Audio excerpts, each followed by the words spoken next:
So, good evening, all of you. కొంతమంది join అయి ఉన్నారు కాబట్టి we will start for the benefit of those who have already joined, and people will join in the meantime. Of course, we are recording this session, therefore we will be able to share that session so that it will be beneficial to those who will join late also. So friends, నేను start చేసేటప్పుడు let me share the screen first.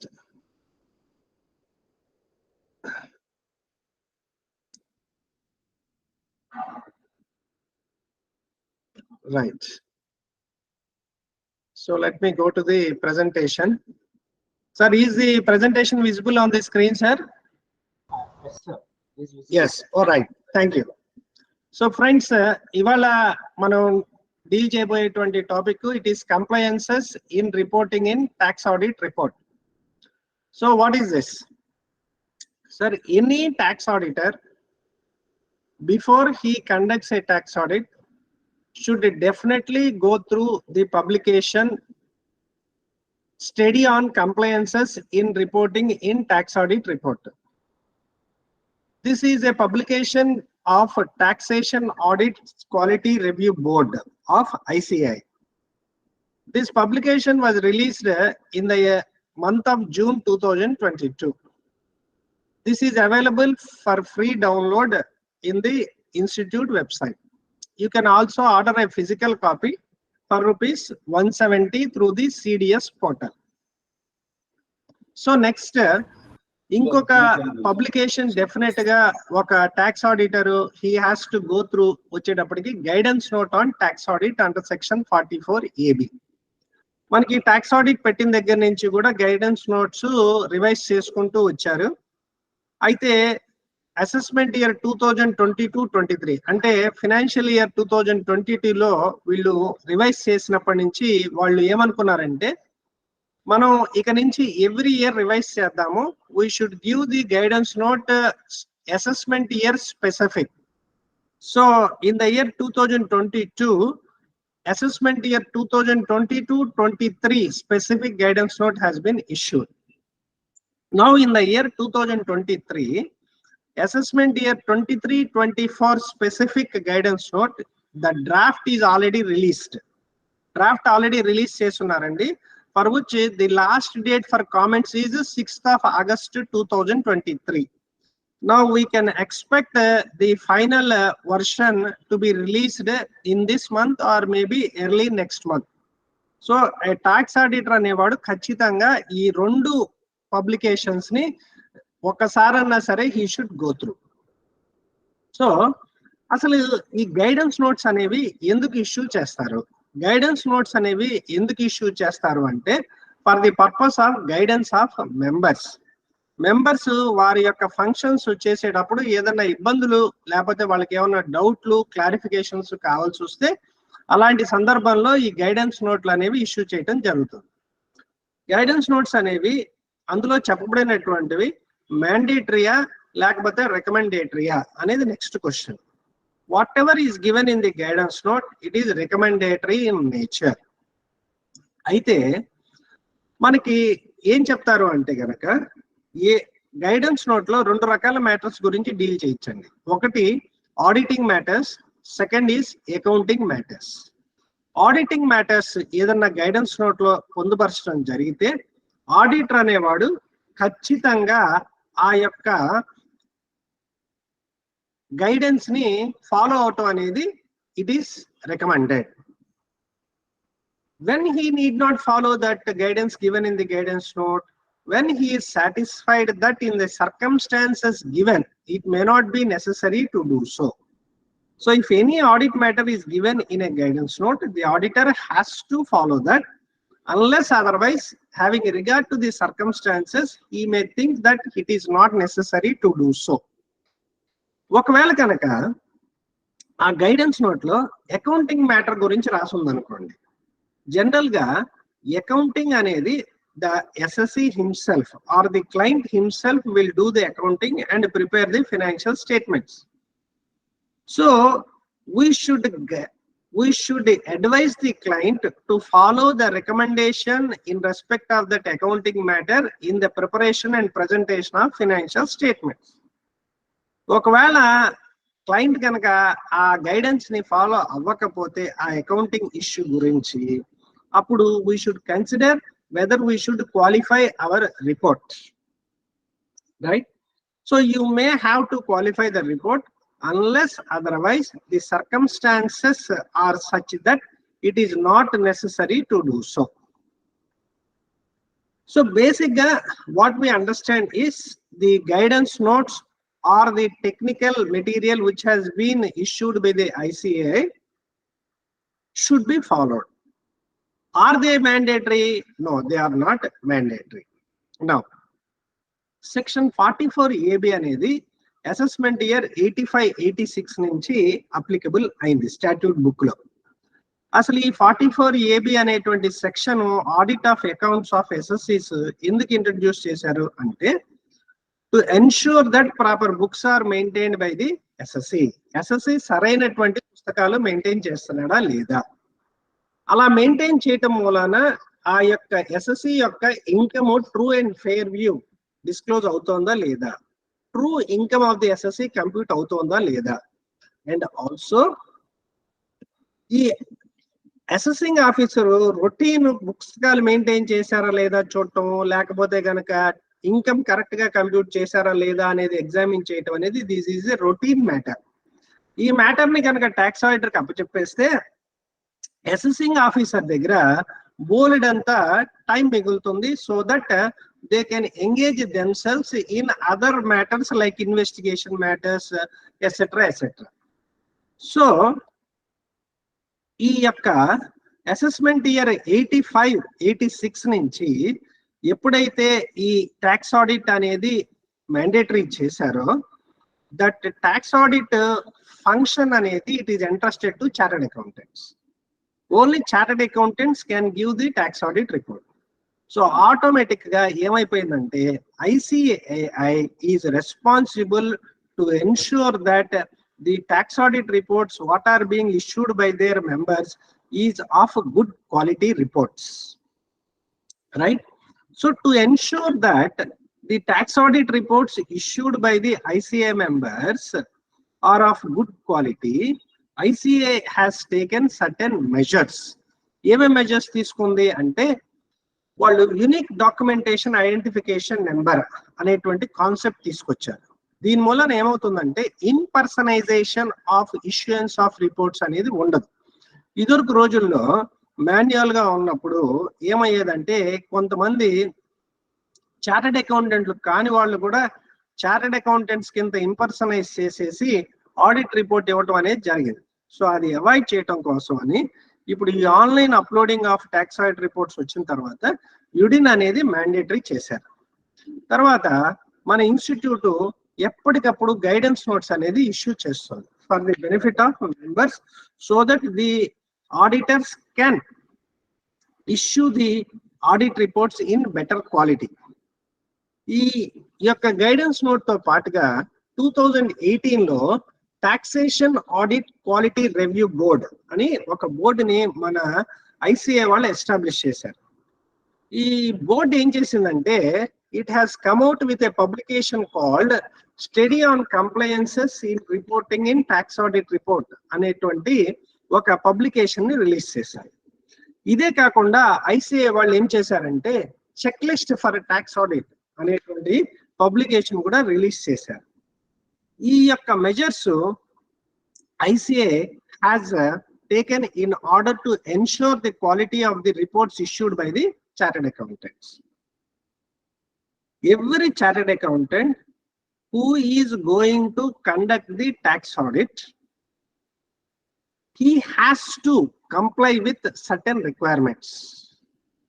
Now, if these requirements are not, or compliances are not met by the chartered accountant, then taxation audit quality review board will step in. అసలు ఈ taxation audits quality review board వాళ్ళ యొక్క ముఖ్యమైనటువంటి పని ఏంటంటే, వాళ్ళు ఈ chartered accountants issue చేసినటువంటి reports under various sections of the Income Tax Act, they will review. Income Tax Act reports review cheyatamto paatuga, they will also review the reports given under the indirect tax laws, that too including GST. అదే కాకుండా ఈ reports ఏవైతే chartered accountants issue చేస్తున్నారో ఈ taxation audits quality review board వాళ్ళు ఏం చేస్తారు అంటే కనుక they will check whether the chartered accountant is complying with various guidance notes, technical guides, standards on auditing, accounting standards ఇవన్నీ కూడా ఫాలో అవుతున్నారా లేదా అనేది వాళ్ళు ఆ రిపోర్ట్లలో చెక్ చేస్తారు. అసలు వీళ్ళు రిపోర్ట్లు ఏవైతే చెక్ చేస్తారో అది వీళ్ళ దృష్టికి ఎలా వస్తుంది? వీళ్ళు ఏం చేస్తారంటే కొన్ని రిపోర్ట్లు వాళ్ళంతా వాళ్ళే ర్యాండమ్ గా పిక్ చేసుకుంటారు. మనం ఇన్కమ్ ట్యాక్స్ వెబ్సైట్ లో రిపోర్ట్స్ అప్లోడ్ చేసేసి ఉంటాం. మనం ఏమనుకుంటామంటే మనం అప్లోడ్ చేసేసాము ఆల్రెడీ, మనకి ఏమి స్క్రూటినీ కానీ ఇలాంటిది ఏమీ పడలేదు, ఇది మనకి ఏమి ఇంకేమి తర్వాత ఇష్యూస్ రావు అని మనం అలాంటి భ్రమలో ఉంటాం. కానీ యాక్చువల్గా ఏం జరుగుతుందంటే మనం ఆల్రెడీ అప్లోడ్ చేసినటువంటి ట్యాక్స్ ఆడిట్ రిపోర్ట్స్ ఏవైతే ఉన్నాయో ఈ TAQRB అనే వాళ్ళు సుమోటు వాళ్ళంతా వాళ్ళు ఏం చేస్తారంటే they will get the reports filed from the income tax department. లేకపోతే CBDT వాళ్ళు కానీ, CBIC వాళ్ళు కానీ, CNDAG వాళ్ళు కానీ వాళ్ళకి ఏదన్నా అనుమానంతో ఉన్న మా పక్షాన వాళ్ళు కొన్ని రిపోర్ట్స్ ని సెలెక్ట్ చేసి TAQRBకి ఇస్తారు రివ్యూ చేయమని చెప్పి, దాని మీద రిపోర్ట్ ఇవ్వమని చెప్పి.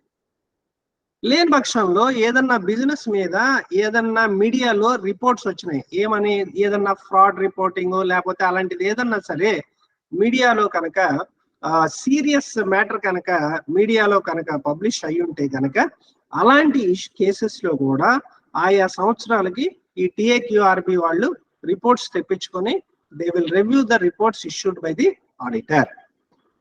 So friends, first of all what we have to understand is that somebody is reviewing our reports. It is not that all our reports are getting reviewed, but there is a chance that on some day our report may also be picked in a random fashion for the purpose of review by the TAQRB.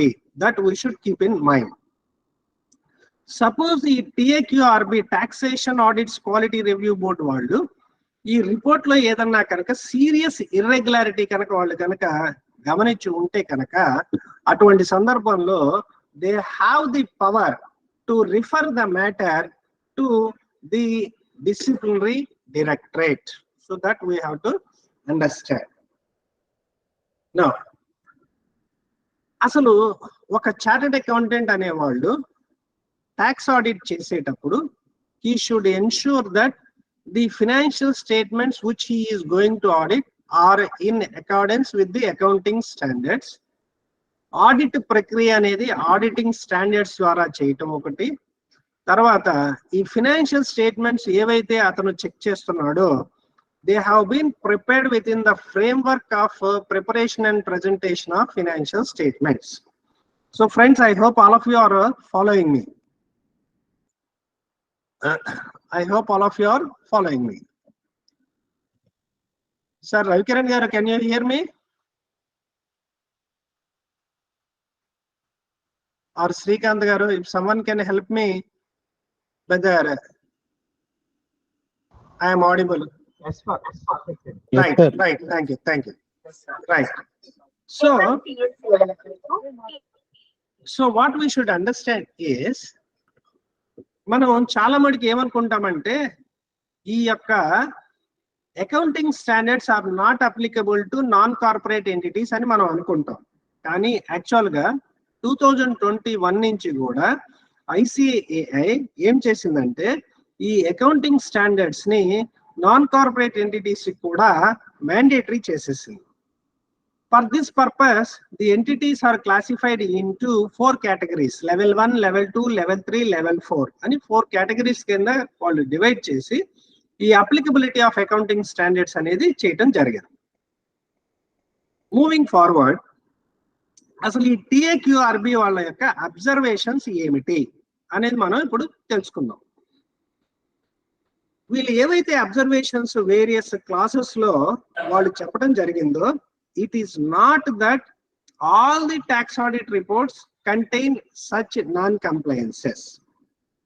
Suppose ఏదన్నా ఒక class 2 తీసుకున్నారు అనుకోండి, ఆ clause 2 లో they have found out some non compliance or some mistake.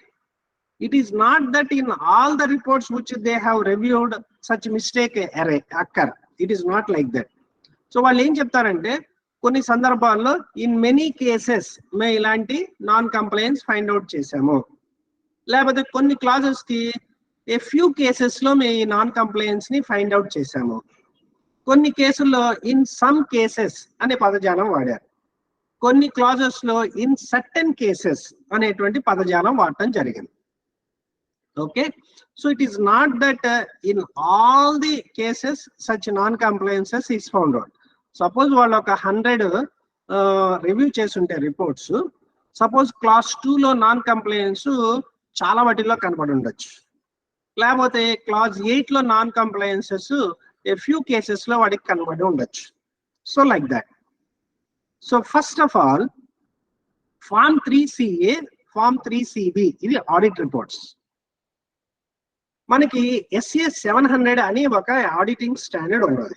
ఇంతకు ముందే మనం ఏం చెప్పుకున్నాము అంటే కనుక, the auditor has to carry out the tax audit keeping in mind and he should ensure that accounting standards are complied, standards on auditing are complied, and the financial statements are prepared in accordance with the framework of preparation and presentation of financial statements issued by ICAI అనుకున్నాం. So make it a point that standards are to be complied with. First point. SA 700 ఏం చెప్తుందంటే,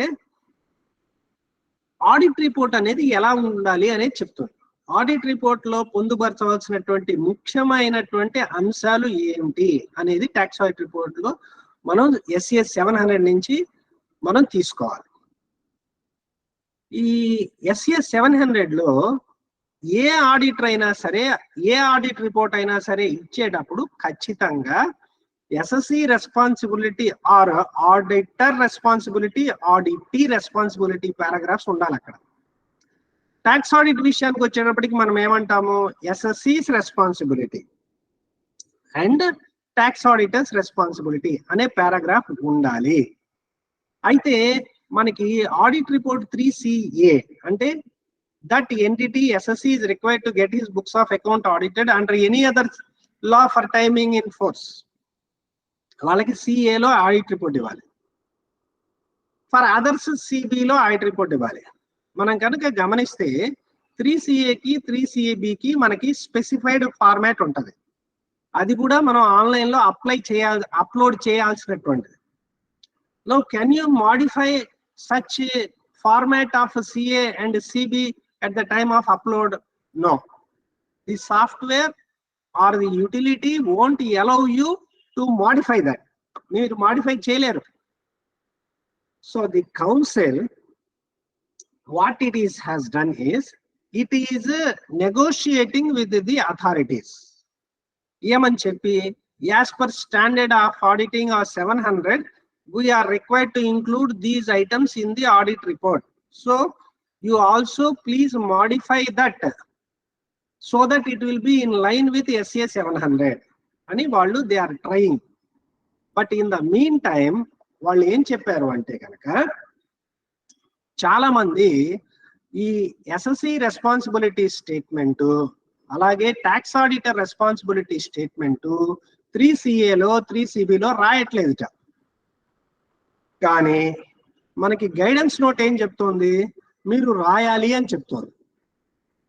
మనకి guidance note వచ్చేటప్పటికి మీరు ఖచ్చితంగా ఆ items ని మీరు రాయాలి అని చెప్తోంది.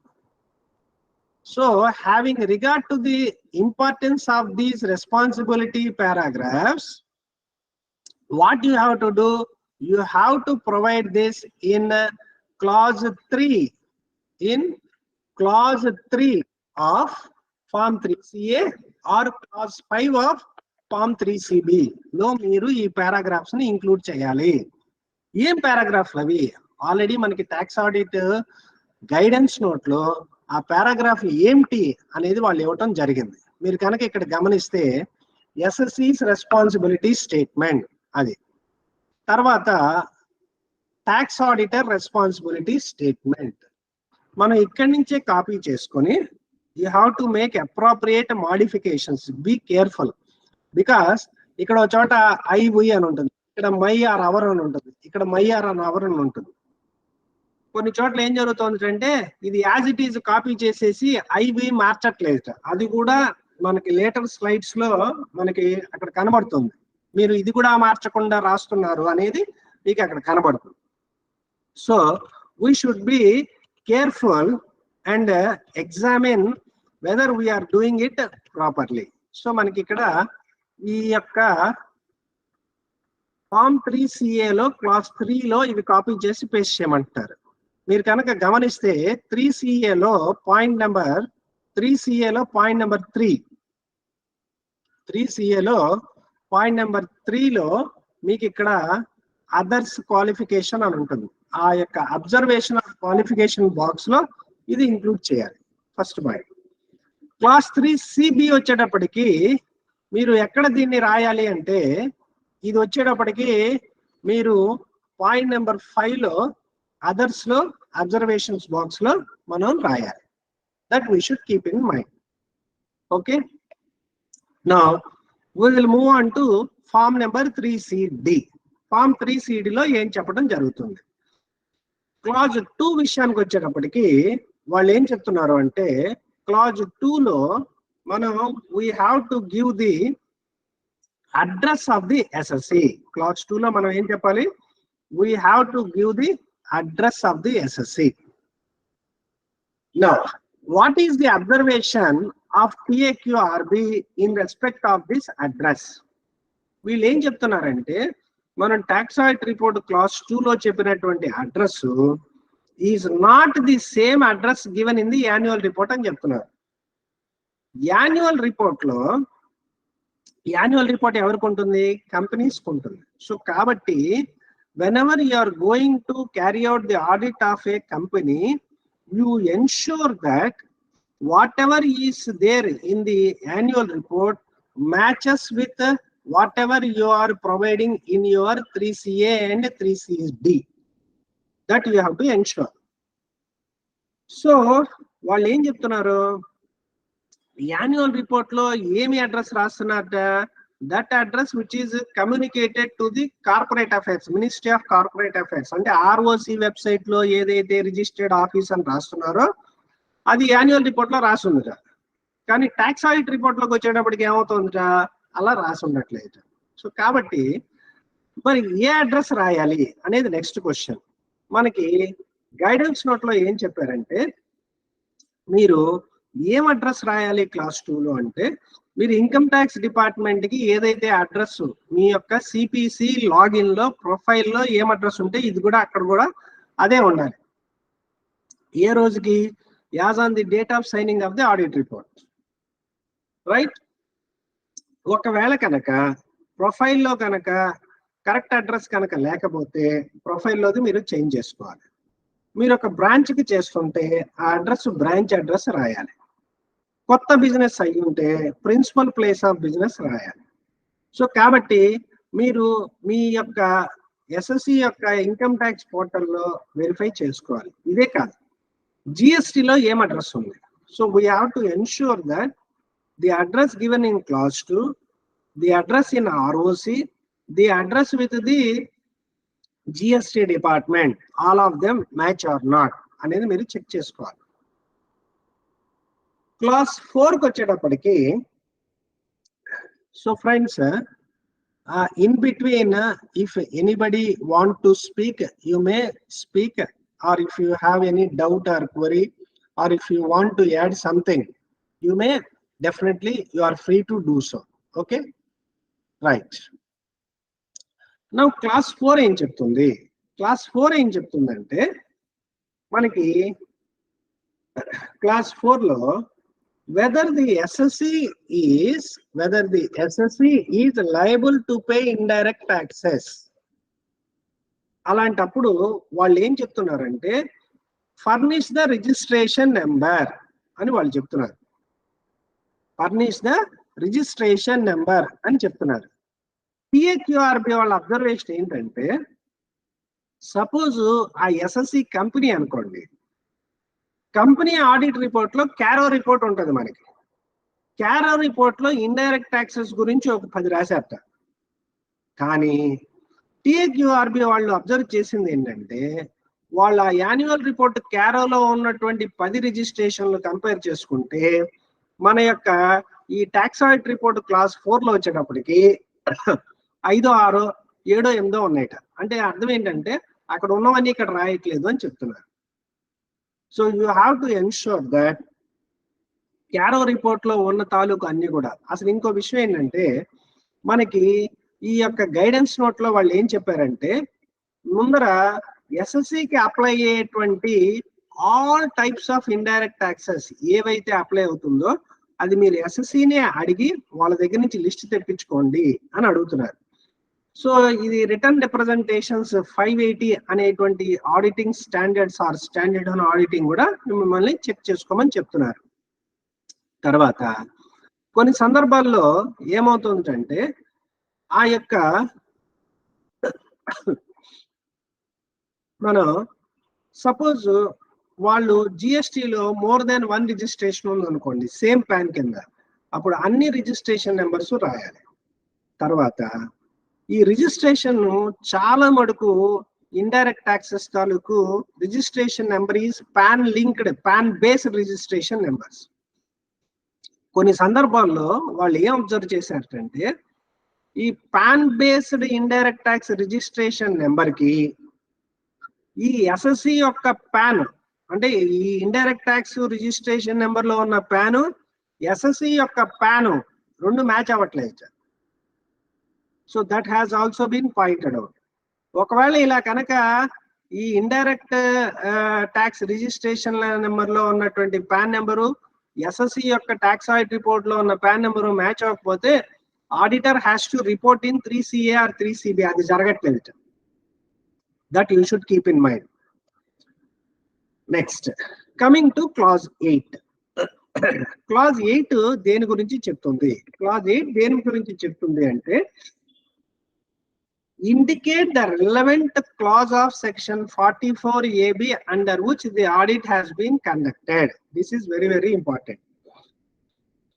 అసలు మీరు ఏ క్లాజ్ కింద ఆడిట్ చేయబోతున్నారు ఆర్ ఆడిట్ చేశారు అనేది మీరు చెప్పాలి. ఇక్కడ మనకి సెక్షన్ 44ABలో వేరియస్ క్లాజెస్ ఉన్నాయి. ఫర్ ఎగ్జాంపుల్ క్లాజ్ ఏ, తర్వాత clause B, clause C, clause D, clause E, అలా various clauses under the section 44AB ఉన్నాయి. మీరు ఖచ్చితంగా ఆ యొక్క క్లాజ్ కనుక్కొని అది మాత్రమే మీరు ఆ యొక్క క్లాజ్ 8లో మీరు మెన్షన్ చేయాలి. ఆ సబ్ క్లాజ్ మాత్రమే మీరు ఆ సెక్షన్ లో మెన్షన్ చేయాలి. పొరపాటు ఎక్కడ జరుగుతుంది? Suppose it is a company or it is any other entity who is required to get its books of accounts audited. అలాంటప్పుడు మీరు ABCDE సబ్ క్లాజెస్ సెలెక్ట్ చేయకూడదు. మరి ఏం సెలెక్ట్ చేయాలి? మీకు ఆ డ్రాప్ డౌన్ మెనూలో మీకు ఒక ఆప్షన్ ఉంటుంది, last option, third provision to section 44AB audit under any other law అనేటువంటి సెలక్షన్ ఉంటుంది. అది సెలెక్ట్ చేసుకోవాలి మీరు. అంతేగాని ఒక కంపెనీకి ₹1,00,00,000 కనుక టర్న్ ఓవర్ దాటి ఉంటే మీరు ఏ ఆప్షన్ అనేది తీసుకోకూడదు. If the entity is required to get its books of accounts audited under any other law, you should select a third provision to section 44AB, right? That you should keep in mind. Next, clause 10 లో ఏం జరుగుతోంది? అసలు first of all class 10 అంటే ఏంటి? Class 10 అంటే ఏంటంటే nature of business or profession. అసలు ఈ ఎస్ఎస్సి యొక్క బిజినెస్ ప్రొఫెషన్ ఏంటి అనేది first point. What is the nature of business or profession? If more than one business or profession carried on during the previous year, nature of every business or profession అనేది ఇక్కడ రాయమంటున్నాడు. మీకు ఇక్కడ పైగా sector ఉంటుంది, ఆ sector select చేస్తే sub sector వస్తుంది, ఆ సబ్ సెక్టార్ సెలెక్ట్ చేస్తే ఆటోమేటిక్ గా కోడ్ పాపులేట్ అయిపోతుంది. సో ఇక్కడ 2 fold, నువ్వు ఏం బిజినెస్ చేస్తున్నావు, మోర్ దాన్ వన్ బిజినెస్ కనుక ఉంటే అన్ని రకాల బిజినెస్లు ఇక్కడ రాయాలి అని చెప్తున్నాడు. సెక్టార్ కనుక్కోవాలి, సబ్ సెక్టార్ కూడా మీరు కనుక్కొని ఆ కోడ్ ఆటోమేటిక్ గా పాపులేట్ అయిపోతుంది. అయితే ఇక్కడ జరిగేటువంటి ప్రాబ్లం ఏంటి? ఇక్కడ జరిగే ప్రాబ్లం ఏంటంటే ఎస్ఎస్సికి సంబంధించిన అన్ని రకాల బిజినెస్లు గురించి ఇక్కడ రాయట్లేదు అని చెప్తున్నాడు. ఎస్ఎస్సి బిజినెస్లు వీళ్ళకి ఎలా తెలిసినాయి, ఏం చేస్తాడు అనేది టీఏక్యూఆర్బి వాళ్ళకి ఎలా తెలిసినాయి అంటే, వాళ్ళు కంపెనీ అయ్యి ఉంటే యాన్యువల్ రిపోర్ట్ ఓపెన్ చేస్తే యాన్యువల్ రిపోర్ట్ లో కంపెనీ తాలూకు వివరాలు రాసి ఉంటాయి అక్కడ. So what are the main, అసలు మెయిన్ లైన్ ఆఫ్ బిజినెస్ ఏంటి, సబ్ సెక్టార్ ఏంటి? సపోజ్ అసలు ఏంటండి మెయిన్ లైన్ ఆఫ్ బిజినెస్లు ఇవి మనకి ఏంటంటే, మీరు కనుక గైడెన్స్ నోట్ కనుక రిఫర్ చేస్తే వాళ్ళు అందులో క్లియర్ గా చెప్తాడు. ఏమనంటే అసలు ప్రిన్సిపల్ లైన్ ఆఫ్ బిజినెస్ ఏంటి? ప్రిన్సిపల్ లైన్ ఆఫ్ బిజినెస్ అంటే ఏంటి? మ్యానుఫ్యాక్చరింగ్, ట్రేడింగ్, కమిషనా, ఏజెంటా, బిల్డరా, కాంట్రాక్టరా, ప్రొఫెషనలా ఏంటి అనేది ఫస్ట్ మెయిన్ సెక్టార్ సెలెక్ట్ చేయాలి. తర్వాత మెయిన్ సెక్టార్ ఒకసారి సెలెక్ట్ చేసుకున్న తర్వాత సబ్ సెక్టార్ ఓపెన్ చేసుకుని మోస్ట్ అప్రోప్రియేట్ థింగ్ మీరు సెలెక్ట్ చేసుకోవాలి. సో ఖచ్చితంగా మనం ఈ యొక్క అన్ని రకాలైనటువంటి బిజినెస్లు ఏవైతే వాళ్ళు చేస్తున్నారో అవి మనం రాయాలి. మోర్ పర్టికులర్లీ ఎవరైతే కంపెనీ ఎస్ఎస్సికి ట్యాక్స్ ఆడిట్ చేస్తున్నారో మీ యాన్యువల్ రిపోర్ట్ లో కనుక ఇన్ని రకాల బిజినెస్లు చేస్తున్నారు అంటే you have to ensure that in clause 10 also you mention all those. అలాగే whether there is any change in the business, అంటే వీడు ఏం చేశాడు, ఇదివరకు మ్యానుఫ్యాక్చరర్ గా ఉన్నాడు, ఇప్పుడు ఏం చేస్తున్నాడు, ట్రేడర్ కింద మారిపోయాడు. లేకపోతే ఇదివరకు ట్రేడర్ గా ఉన్నాడు, అంటే ఆన్ హిజ్ ఓన్ అకౌంట్ వీడు పర్చేజ్ సేల్ చేస్తున్నాడు, ఇప్పుడు ఏం జరిగింది, మారిపోయి కమిషన్ ఏజెంట్ కింద అయిపోయాడు, లేకపోతే C&F ఏజెన్సీ తీసేసుకున్నాడు. సో ఇది దిస్ టాంటమౌంట్స్ టు చేంజ్. సో ఇలాంటి చేంజెస్ ఉన్నా రాయాలి అని చెప్తున్నాడు. Next comes clause number 11. Clause number 11 లో ఈ యొక్క ట్యాక్స్ ఆడిటర్ దేని గురించి రాయాలి? ఫస్ట్ ఆఫ్ ఆల్ ఇందాక నుంచి మనం ఏమనుకుంటున్నామంటే 3CD లో ట్యాక్స్ ఆడిటర్ ఇలా రాయాలి అలా రాయాలి అని అనుకుంటున్నాం, కానీ యాక్చువల్ గా అండి audit is done by the auditor. Form number 3CD is to be prepared by the assessee, but the auditor will verify that and report whether the information provided in 3CD is correct. మనం report వచ్చేటప్పటికి true and fair view అండి, but form number 3CD లోకి వచ్చేటప్పటికి మనం ఏమని చెప్తామంటే true and correct అని చెప్తాం. కానీ in most of the cases మనందరికి బాగా తెలిసిన విషయం ఏంటంటే 3CD కూడా మనం ఎస్ఎస్సి దగ్గర నుంచి ఇన్ఫర్మేషన్ గ్యాదర్ చేసి దాదాపుగా మనమే ప్రిపేర్ చేస్తున్నాము అనేది మోస్ట్ ఆఫ్ ది కేసెస్ లో జరగచ్చు, right? Now come to clause number 11. Clause number 11 లో ఏమడుగుతున్నారంటే whether books of accounts are prescribed under section 44AA, list of books so prescribed అని అడుగుతున్నారు. ఇక్కడ జరిగేటువంటి మిస్టేక్ ఏంటంటే చాలా మంది చేసేటువంటి mistake, for companies it is reported as yes, it should not be done like that. ఎందుకంటే 44AA లో పుస్తకాలు ఎవరికి ప్రిస్క్రైబ్ చేశారు? Read with rule number 6F professionals కి, నోటిఫైడ్ ప్రొఫెషనల్స్ కి మాత్రమే నువ్వు లెడ్జర్ పెట్టు, నువ్వు క్యాష్ బుక్ పెట్టు, లేకపోతే నువ్వు ఓచర్లు ఇలా బిల్స్ ఇలా ఇంత అమౌంట్ దాటితే మెయింటైన్ చెయ్యి, లేకపోతే నువ్వు ఏమన్నా పర్చేస్ చేస్తే కనుక దానికి సంబంధించి ఇంత అమౌంట్ దాటితే కనుక అది మెయింటైన్ చెయ్యి. In case of A doctor you have to maintain the daily case register. ఇది ఎవరికి చెప్పారు మెయింటైన్ చేయమని, ఏ రకమైన పుస్తకాలు మెయింటైన్ చేయాలనేది నోటిఫైడ్ ప్రొఫెషనల్స్ కి చెప్పారు. Any person carrying on business or profession other than the notified profession, మీరు ఇక్కడ నో సెలెక్ట్ చేయాలి. You have to select no. That you should keep in mind. అది ఒక రకమైన మిస్టేక్. నెక్స్ట్ ఇందులో జరిగేటువంటి ఇంకొక రకమైనటువంటి మిస్టేక్లు ఏం జరుగుతున్నాయంటే, suppose any person carrying on business or profession other than the notified profession ఉందనుకోండి, వాళ్ళకి స్పెసిఫిక్ బుక్స్ వాళ్ళు చెప్పలేదు. వాళ్ళు ఏం చెప్పారంటే, you maintain books of accounts, such books of accounts which will enable the assessing officer to properly deduce the income అని మాత్రమే చెప్పారు. తర్వాత ఈ నోటిఫైడ్ ప్రొఫెషన్ అయినా other than business or profession other than notified profession అయినా సరే, మీరు audit చేస్తున్నటువంటి ఎస్ఎస్సికి వాళ్ళు ఏం బుక్స్ మెయింటైన్ చేశారు అనేది మీరు ఇక్కడ రాయాలి. ఏంటది? List of books. ఇక్కడ మీరు గమనించండి, చాలా మటుకు ఏం జరుగుతుందంటే, లిస్ట్ ఆఫ్ బుక్స్ అంటే day book, ledger, bill books, purchase vouchers, bank statement, ఈ 5 రాసేసి వదిలేయచ్చు చాలా మంది. కానీ ఈ బి పాయింట్ అనేది మనం కనుక జాగ్రత్తగా కనుక చదివితే, లిస్ట్ ఆఫ్ బుక్స్ మెయింటైన్డే కాదు వాళ్ళు అడిగేది. In case books are maintained in computer system, mention the books generated by such computer system. అది రెండో క్వశ్చన్. మూడో క్వశ్చన్ ఏంటంటే, if the books are not kept at one location, address of all locations along with the details of books maintained at each location కూడా రాయాలి. That we should understand. అదే కాదు, list of books లో ఒక 5 ఎన్నో day book, ledger, bill books, vouchers, bank statement అని మనం వదిలేయచ్చు.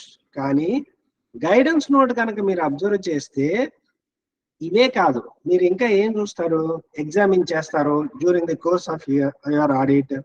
మీరు డెబిట్ నోట్లు ఎగ్జామిన్ చేస్తారు, క్రెడిట్ నోట్స్ ఎగ్జామిన్ చేస్తారు, అగ్రిమెంట్స్ ఎగ్జామిన్ చేస్తారు, కాంట్రాక్ట్స్ ఎగ్జామిన్ చేస్తారు. సో ఇలాంటి అన్ని ఐటమ్స్ కూడా మీరు ఏవైతే books of accounts, documents verify చేశారో, you have to give the complete list.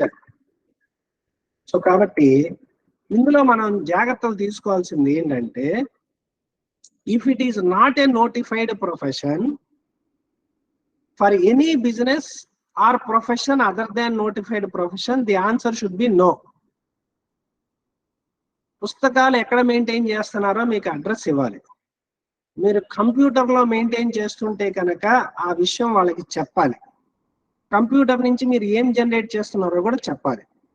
అలాగే ఏదో ఒక 4-5 ఐటమ్స్ వెరిఫై చేశామని కాకుండా, మీరు ఎగ్జామిన్ చేసిన మిగతా అన్ని రకాలైనటువంటి books, records, documents, for example stock registers maintain చేస్తారు.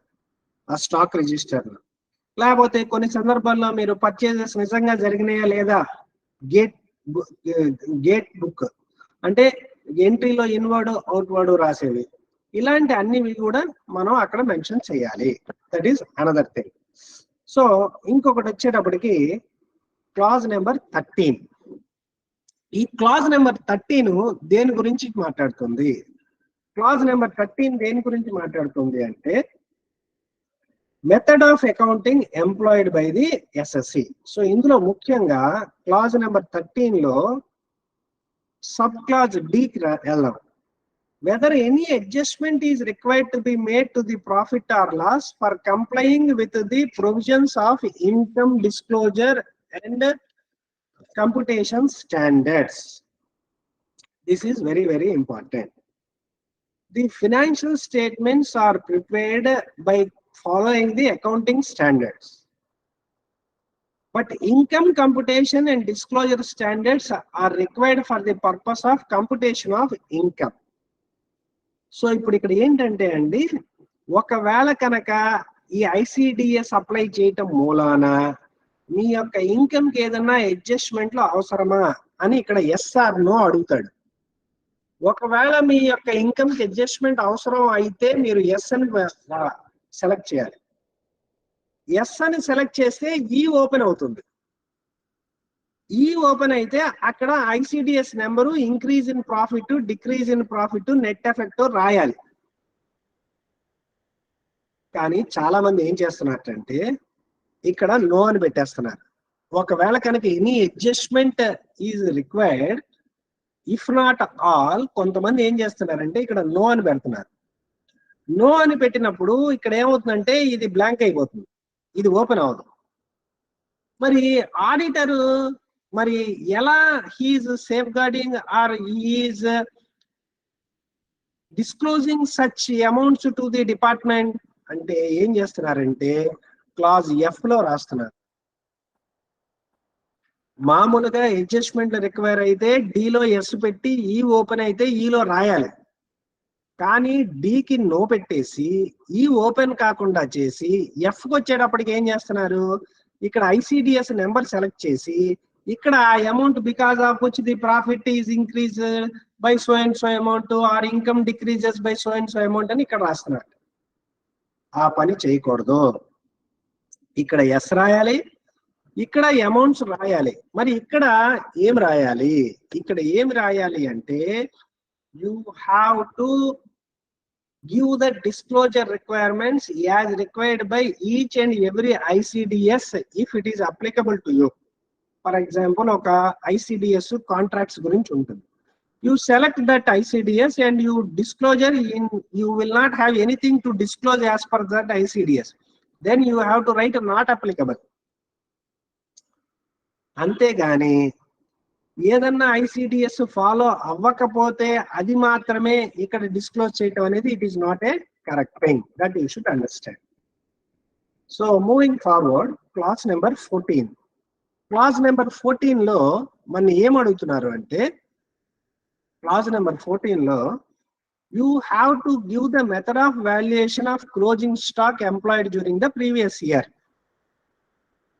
యాక్చువల్ గా అండి మనకి AS2 ప్రకారం కానీ ఇండియాస్ 2 ప్రకారం కానీ you should not adopt inclusive method for valuation of your closing stocks. మరి ఏం వాడాలి మీరు, ఎక్స్క్లూసివ్ మెథడ్ వాడాలి. బట్ ఐసిడిఎస్కి వచ్చేటప్పటికి వాల్యుయేషన్ ఆఫ్ ఇన్వెంటరీ ఎలా ఉండాలి, ఇంక్లూసివ్ మెథడ్ లో ఉండాలి. మనం ఇక్కడ 14 అప్పుడు మనం ఇక్కడ method of valuation of closing stock employed అంటే ఎందులో method of valuation, financial statements లో మీరు ఏ మెథడ్ ఫాలో అయ్యారో రాయాలి ఇక్కడ. అంతేగాని ఐసిడిఎస్ ప్రకారం కాదు ఇక్కడ రాయాల్సింది. ఇక్కడ మీరు ఫైనాన్షియల్ స్టేట్మెంట్స్ లో ఏమి మెథడ్ ఆఫ్ వాల్యుయేషన్ వాడారో ఇక్కడ రాయాలి. అది ఫస్ట్ పాయింట్.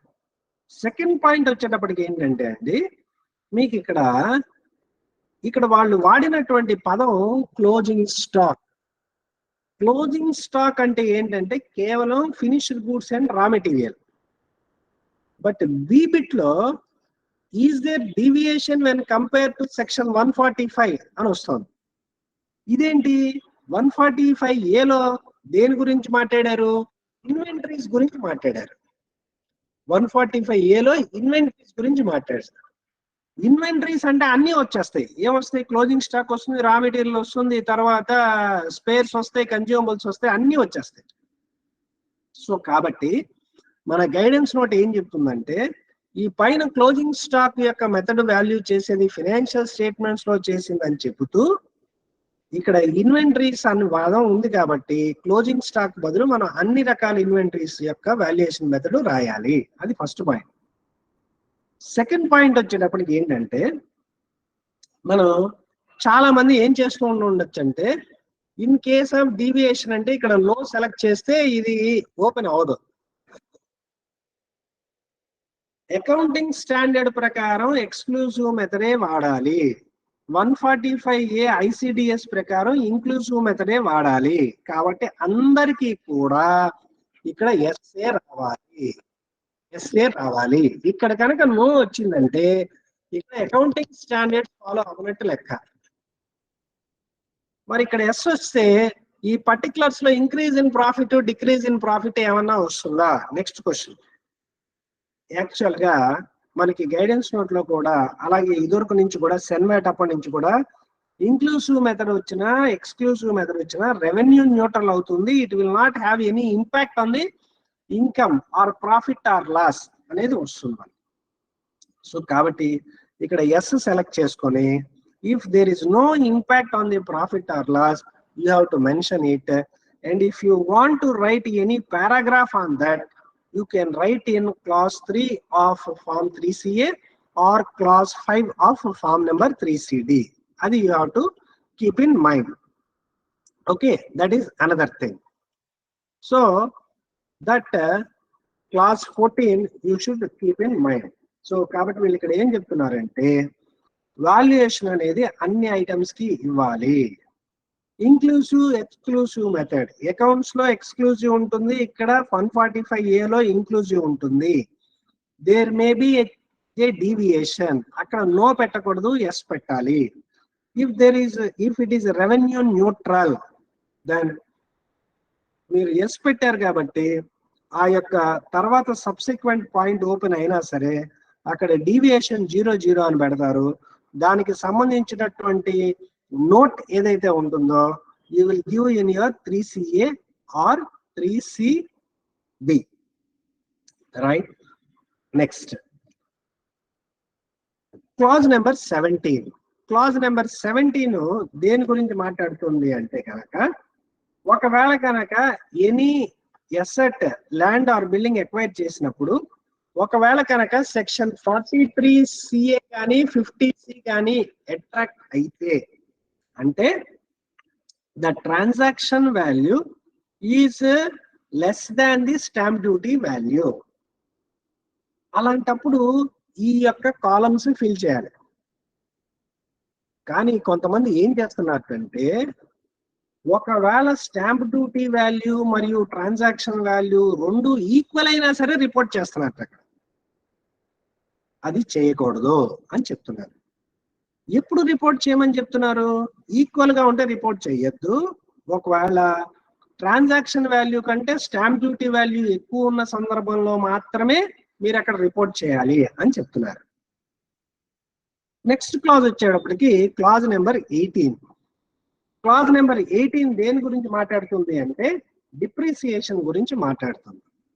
ఇక్కడ మనం జాగ్రత్తగా గమనించాల్సింది ఏంటంటే ఇక్కడ 2-3 రకాలైనటువంటి మిస్టేక్స్ జరుగుతున్నాయి. ఒక రకమైనటువంటి మిస్టేక్ ఏంటంటే ఇక్కడ ఎక్స్చేంజ్ రేట్ మూలాన అడ్జస్ట్మెంట్ ఏమన్నా చేయాల్సి వస్తే వీళ్ళు ఇక్కడ రాయట్లేదు. ఇక్కడ రాయకుండా ఎక్కడ రాస్తున్నారు? వాళ్ళు సపరేట్ గా వాళ్ళు కనుక ఈ స్టేట్మెంట్ చేస్తే దాన్ని స్కాన్ చేసి అటాచ్ చేసి రాస్తున్నారు. అది ఒక రకంగా చేస్తున్నారు. లేకపోతే ఇక్కడ చేంజ్ ఇన్ ఎక్స్చేంజ్ రేట్ మూలాన అడ్జస్ట్మెంట్ అనేది ఇక్కడ రాయకుండా కంపెనీ అయితే కనుక యాన్యువల్ రిపోర్ట్ ఫైనాన్షియల్ స్టేట్మెంట్స్ లో ఇది కనబడుతుంది వాళ్ళకి. So that should be kept in mind. If there is any adjustment on account of change in exchange rate it should also be mentioned here. అది పాయింట్ నెంబర్ 1. పాయింట్ నెంబర్ 2 వచ్చేటప్పటికి ఏం జరుగుతుంది అంటే ఈ ఎడిషన్స్ డిలీషన్స్ ఏవైతే ఉన్నాయో చాలా మంది ఏం చేస్తున్నారంటే date of acquisition, date to put to use, వాడు ఎన్ని అసెట్లు అయితే కొంటున్నాడో అన్ని అసెట్స్ కి ఒకటే డేట్ వేస్తున్నట్టు. అంటే date of acquisition, date put to use రెండు కూడా ఒకటే వేస్తున్నట్టు. వీళ్ళు ఏం చెప్తున్నారంటే it is not possible in all cases. Date of purchase, date put to use same రాసేస్తున్నారు ఇన్ ఆల్ కేసెస్. అలాగే డిడక్షన్స్ విషయంలో డేట్ ఆఫ్ సేల్ కూడా సేమ్ రాస్తున్నారు.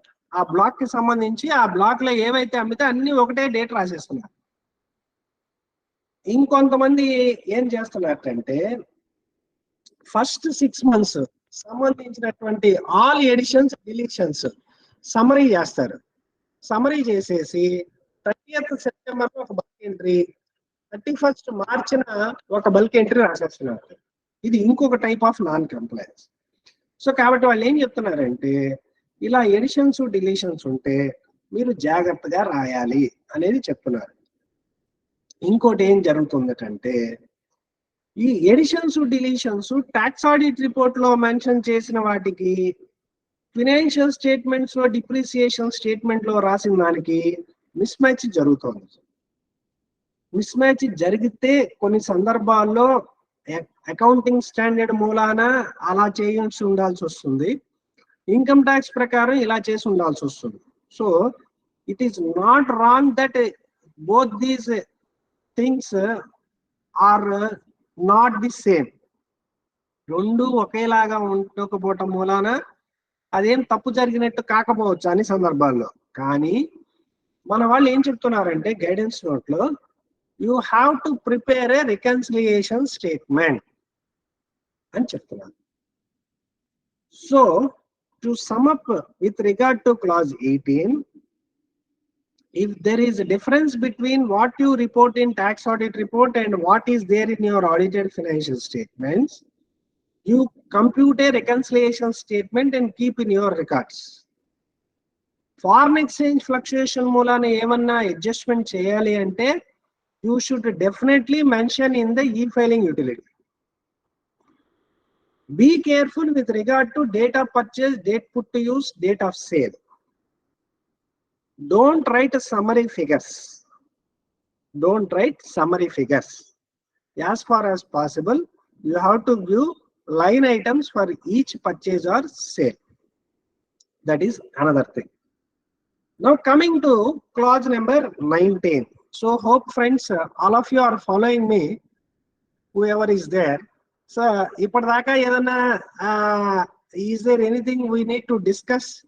Evanna someone ఇప్పటిదాకా జరిగింది దాంట్లో ఏదైనా మనం డిస్కస్ చేయాల్సింది కానీ లేకపోతే ఏదైనా క్వెరీ కానీ ఏమన్నా ఉందా?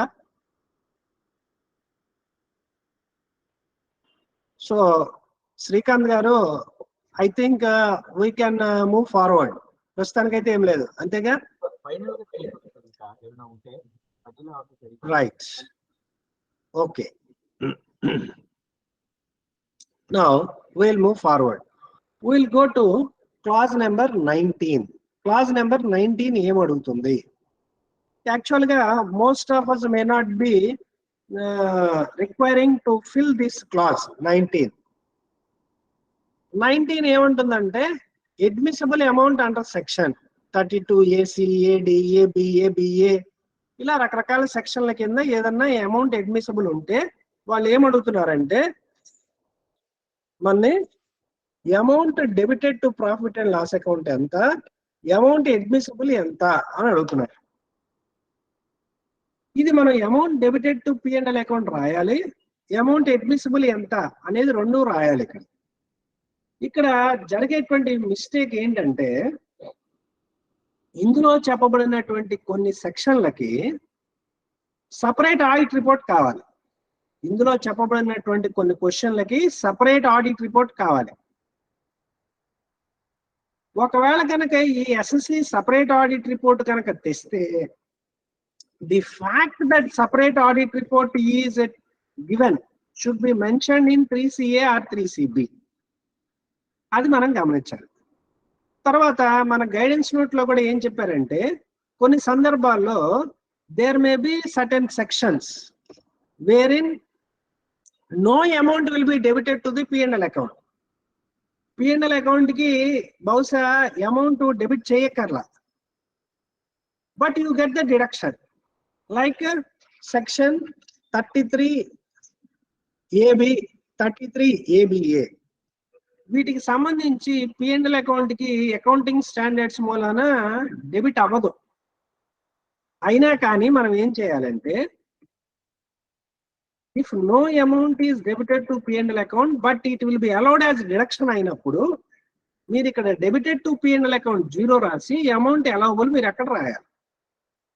సపరేట్ ఆడిట్ రిపోర్ట్ కనుక తెస్తే కనుక ఆ ఆడిట్ రిపోర్ట్ గురించి మీరు ఫామ్ నెంబర్ 3CA లో కానీ ఫామ్ నెంబర్ 3CB లో కానీ మీరు మెన్షన్ చేయాలి ఖచ్చితంగా. right? Next, moving forward, PF details, ESI details. ఇది క్లాజ్ నెంబర్ 20. క్లాజ్ నెంబర్ 20లో ఏం చెప్తున్నారంటే details of contribution. Clause number 20లో మనకి ఏం చెప్తున్నారంటే details of contribution received from employees గురించి రాయమంటున్నారు. ఇక్కడ మీరు ఏమేమి రాయాలి? Nature of fund, sum received, actual amount paid, date of payment, due date అనేది రాయాలి. ఇక్కడ డ్యూ డేట్ ఫర్ పేమెంట్. ఇక్కడ మనకి ఈ సెక్షన్ లో 2 రకాలైనటువంటి మిస్టేక్స్ వాళ్ళు కనుక్కున్నారు. ఏంటంటే కొన్ని చోట్ల పిఎఫ్ డీటెయిల్స్ రాస్తున్నారు, ఈఎస్ఐ డీటెయిల్స్ రాయట్లేదు. టిఏక్యూఆర్బి వాళ్ళకి ఎలా తెలిసింది ఈఎస్ఐ డీటెయిల్స్ వీళ్ళు రాయట్లేదని? ఈఎస్ఐ గురించి ప్రస్తావన వాళ్ళ యొక్క యాన్యువల్ రిపోర్ట్ లో ఉన్నది. మనకి క్యారో రిపోర్టింగ్ లో ఈఎస్ఐ గురించి రావటం కానీ, లేకపోతే ప్రాఫిట్ అండ్ లాస్ అకౌంట్ లో పేమెంట్ మేడ్ టు ఎంప్లాయీస్ లో ఈ ఈఎస్ఐ కాంట్రిబ్యూషన్ రాయటం కానీ జరుగుతుంది. అక్కడేమో ఈఎస్ఐ ఉన్నది వీళ్ళకి అప్లై అవుతుందని ఉన్నది అక్కడ. ఇక్కడ వచ్చేటప్పటికి ఏమవుతుందట, ఈఎస్ఐ డీటెయిల్స్ లేవుట. So if the assessee is also required to comply ESI act, ఇక్కడ ఈఎస్ఐ డీటెయిల్స్ కూడా రాయాలి. అది పాయింట్ నెంబర్ 1. పాయింట్ నెంబర్ 2 ఏం మిస్టేక్ జరుగుతుందంటే వీళ్ళు డేట్ ఆఫ్ పేమెంట్ కరెక్ట్ గా రాస్తున్నారు, అమౌంట్ కరెక్ట్ గా రాస్తున్నారు, కానీ డ్యూ డేట్ మార్చేస్తున్నారు. డ్యూ డేట్ కరెక్ట్ గా రాయట్లా. ఎందుకని? బహుశా ఒకటి అన్ఇంటెన్షనల్ మిస్టేక్ అయి ఉండొచ్చు, పాయింట్ 1.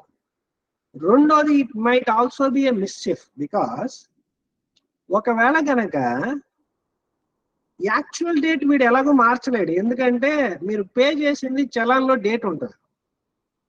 ఒకవేళ కనుక actual payment date due date కనుక తర్వాత అయ్యి ఉంటే ఏమన్నా డిజలవెన్స్ ట్రిగర్ అవుతుందేమో అన్న భయంతో అయినా అలా చేసి ఉండొచ్చు. It may be intentional or it may be unintentional. But what TAQRB has found out is that in certain cases the due date is not properly recorded. Now we should keep this in mind so that the mistake will not be repeated in the ensuing audit reports. That is another point. Moving forward to clause number 21A, maybe the first point most of us may not come across. ఇక్కడ ఏమవుతుందంటే 21A లో ఏమడుగుతాడంటే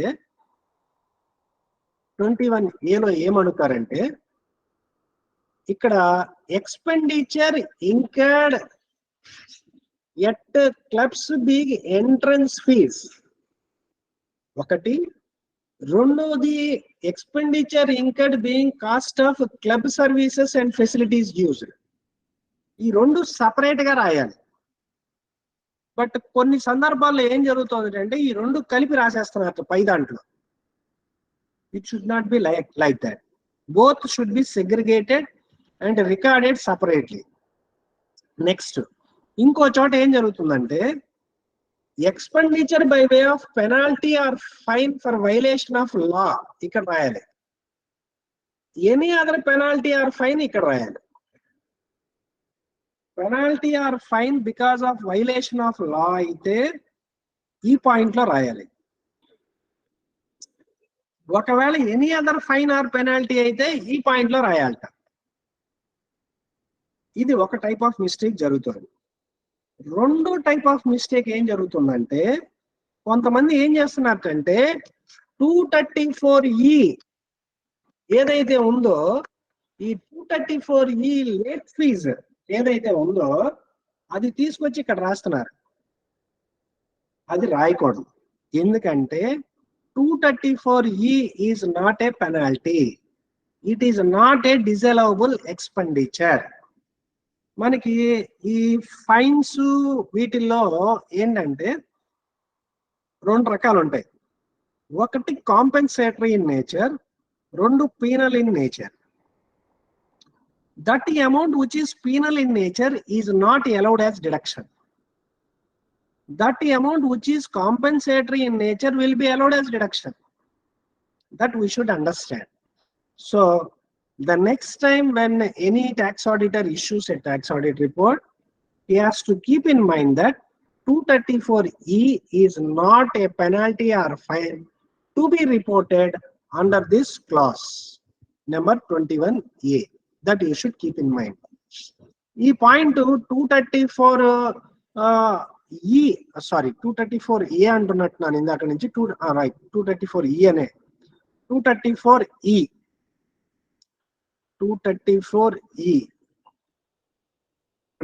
ఏ అన్నానా ఈ అన్నానా 234E we should keep in mind. 234E is late filing fee. Any other penalty or fine లో మీరు రాయకూడదు. 200 per day is not a penalty, it is only late fee. ఈ విషయం ఎక్కడ చెప్పారు? MCQ of IT department. IT department వాళ్ళు దీనికి సంబంధించి ఒక ఎంసీక్యూ ఇచ్చారు. ఈ యొక్క late filing fee and penalty for failure to furnishing in or delay in furnishing TDS TCS స్టేట్మెంట్లు మనకి ఇక్కడ వాళ్ళు ఇందులో ఈ యొక్క ఎంసీక్యూస్ లో వాళ్ళు చెప్పడం జరిగింది. Next coming to clause number 21B. Clause number 21B లో ఏం రాయాలంటే క్లాజ్ నెంబర్ 21B లో అమౌంట్ ఇన్అడ్మిసిబుల్ అండర్ సెక్షన్ 40 అంటే ఏంటంటే where TDS is not deducted, where TDS is deducted but not remitted within the due date specified for furnishing of the return. First point ఏమో non రెసిడెంట్లకి సంబంధించినవి, తర్వాత వచ్చేటప్పటికి రెసిడెంట్లకి సంబంధించినవి. ఇక్కడ ఏం చేయాలి అంటే డీటెయిల్డ్ గా రాయాలి. డీటెయిల్డ్ గా అంటే any payment to A non resident referred to in subsection sub clause 1. ఇక్కడ మనం డీటెయిల్స్ ఇచ్చేటప్పుడు nature of payment, name of the SSC, address of the SSC, pan number of the SSC, tax amount paid, tax amount, ఈ details అన్ని రాయాలి. ఇక్కడ ఎటువంటి రకాలైనటువంటి మిస్టేక్లు జరుగుతున్నాయంటే అలా ఎస్ఎస్సి వైజ్ రాయకుండా, ఇండివిజువల్ పేయీ వైజ్ రాయకుండా కొంతమంది ఏం చేస్తున్నారంటే provision for various expenses of sundry parties అని ఒక బల్క్ అమౌంట్ రాసి పారేస్తున్నారు. ఆ date of payment are date of credit రాయాలి కదా, అది కూడా డమ్మీ డేట్ ఏదో ఒకటి రాసేస్తున్నారు. ర్యాండమ్ డేట్ కూడా ఏదో ఒకటి రాసేస్తున్నారు. It should not be like that. ఇక్కడ ఖచ్చితంగా రిపోర్టింగ్ ఎలా చేయాలని చెప్తున్నారు? ఇండివిజువల్ పేయీ వైస్ రిపోర్టింగ్ చేయాలి, కన్సాలిడేటెడ్ రిపోర్టింగ్ కాదు. సార్ ఇవన్నీ కూడా ప్రాక్టికల్ అయినా, having regard to the time available with the tax auditor, with regard to the fees paid to the tax auditor అంటే it is a debatable issue. తర్వాత the main intention of this session is to bring to your notice that somebody is reading our reports. ఒకవేళ మనం అన్ని ఒకరోజే చేయలేకపోతే కొన్ని పాయింట్లు ఈ సంవత్సరం, కొన్ని పాయింట్లు వచ్చే సంవత్సరం, కొన్ని పాయింట్లు ఆ పై సంవత్సరం మనం ఇంప్లిమెంట్ చేసుకుంటే మంచిది. లేదంటారా అన్ని పాయింట్లు కొంతమంది ఎస్ఎస్సికి 7, కొంతమంది ఎస్ఎస్సికి తర్వాత 7, కొంతమంది ఎస్ఎస్సికి తర్వాత 7 అయినా సరే we should try to comply all these points because somebody is watching. అది ఎలా అంటే ఓకే రైట్ 50 crores పైన ఉన్న క్లయింట్ కి అన్ని ఇప్పుడే మనం అడాప్ట్ చేద్దాం, 10 పైన వాళ్ళకి ఈ 7 కాస్ని నెక్స్ట్ 7 కాస్ని, అదే కనుక 5 పైన 2 పైన అలా you may decide based upon your requirement. Right. తర్వాత ఇక్కడ ఏం జరుగుతుందంటే ఇంకో విషయం, ఈ పాయింట్ నెంబర్ 1 వచ్చేటప్పటికి ఇది ఏదైతే 21B పాయింట్ ఉందో ఇది పేమెంట్ టు నాన్ రెసిడెంట్. ఒకవేళ నాన్ రెసిడెంట్ కి టీడీఎస్ తీయకుండా కనుక మీరు పేమెంట్ చేస్తే 100% డిజల్ అవుతుంది. ఒకవేళ రెసిడెంట్ కి మీరు టీడీఎస్ తీయకుండా పేమెంట్ చేస్తే 30% డిజల్ అవుతుంది. ఓకే, కొంతమంది ఏం చేస్తున్నారంటే ఇక్కడ రాయాల్సిన అమౌంట్ ఇక్కడ, ఇక్కడ రాయాల్సిన అమౌంట్ ఇక్కడ రాస్తున్నారు. సో దాని మూలాన ఏం జరుగుతోంది, 100% డిజల్ అవ్వాల్సినవి కొన్ని 30% డిజల్ అవుతున్నాయి, కొన్ని 30% డిజల్ అవ్వాల్సినవి 100% డిజల్ అవుతుంది. సో ఇలాంటి మిస్టేక్ చేయకండి అని వాళ్ళు చెప్తున్నారు. నెక్స్ట్, సరే, ఈ complete address of the payee pan number లో రాయటం మీకు నాకు అందరికీ తెలిసిందే ఎంత మటుకు కంప్లై అవుతోంది లేదు అనేది.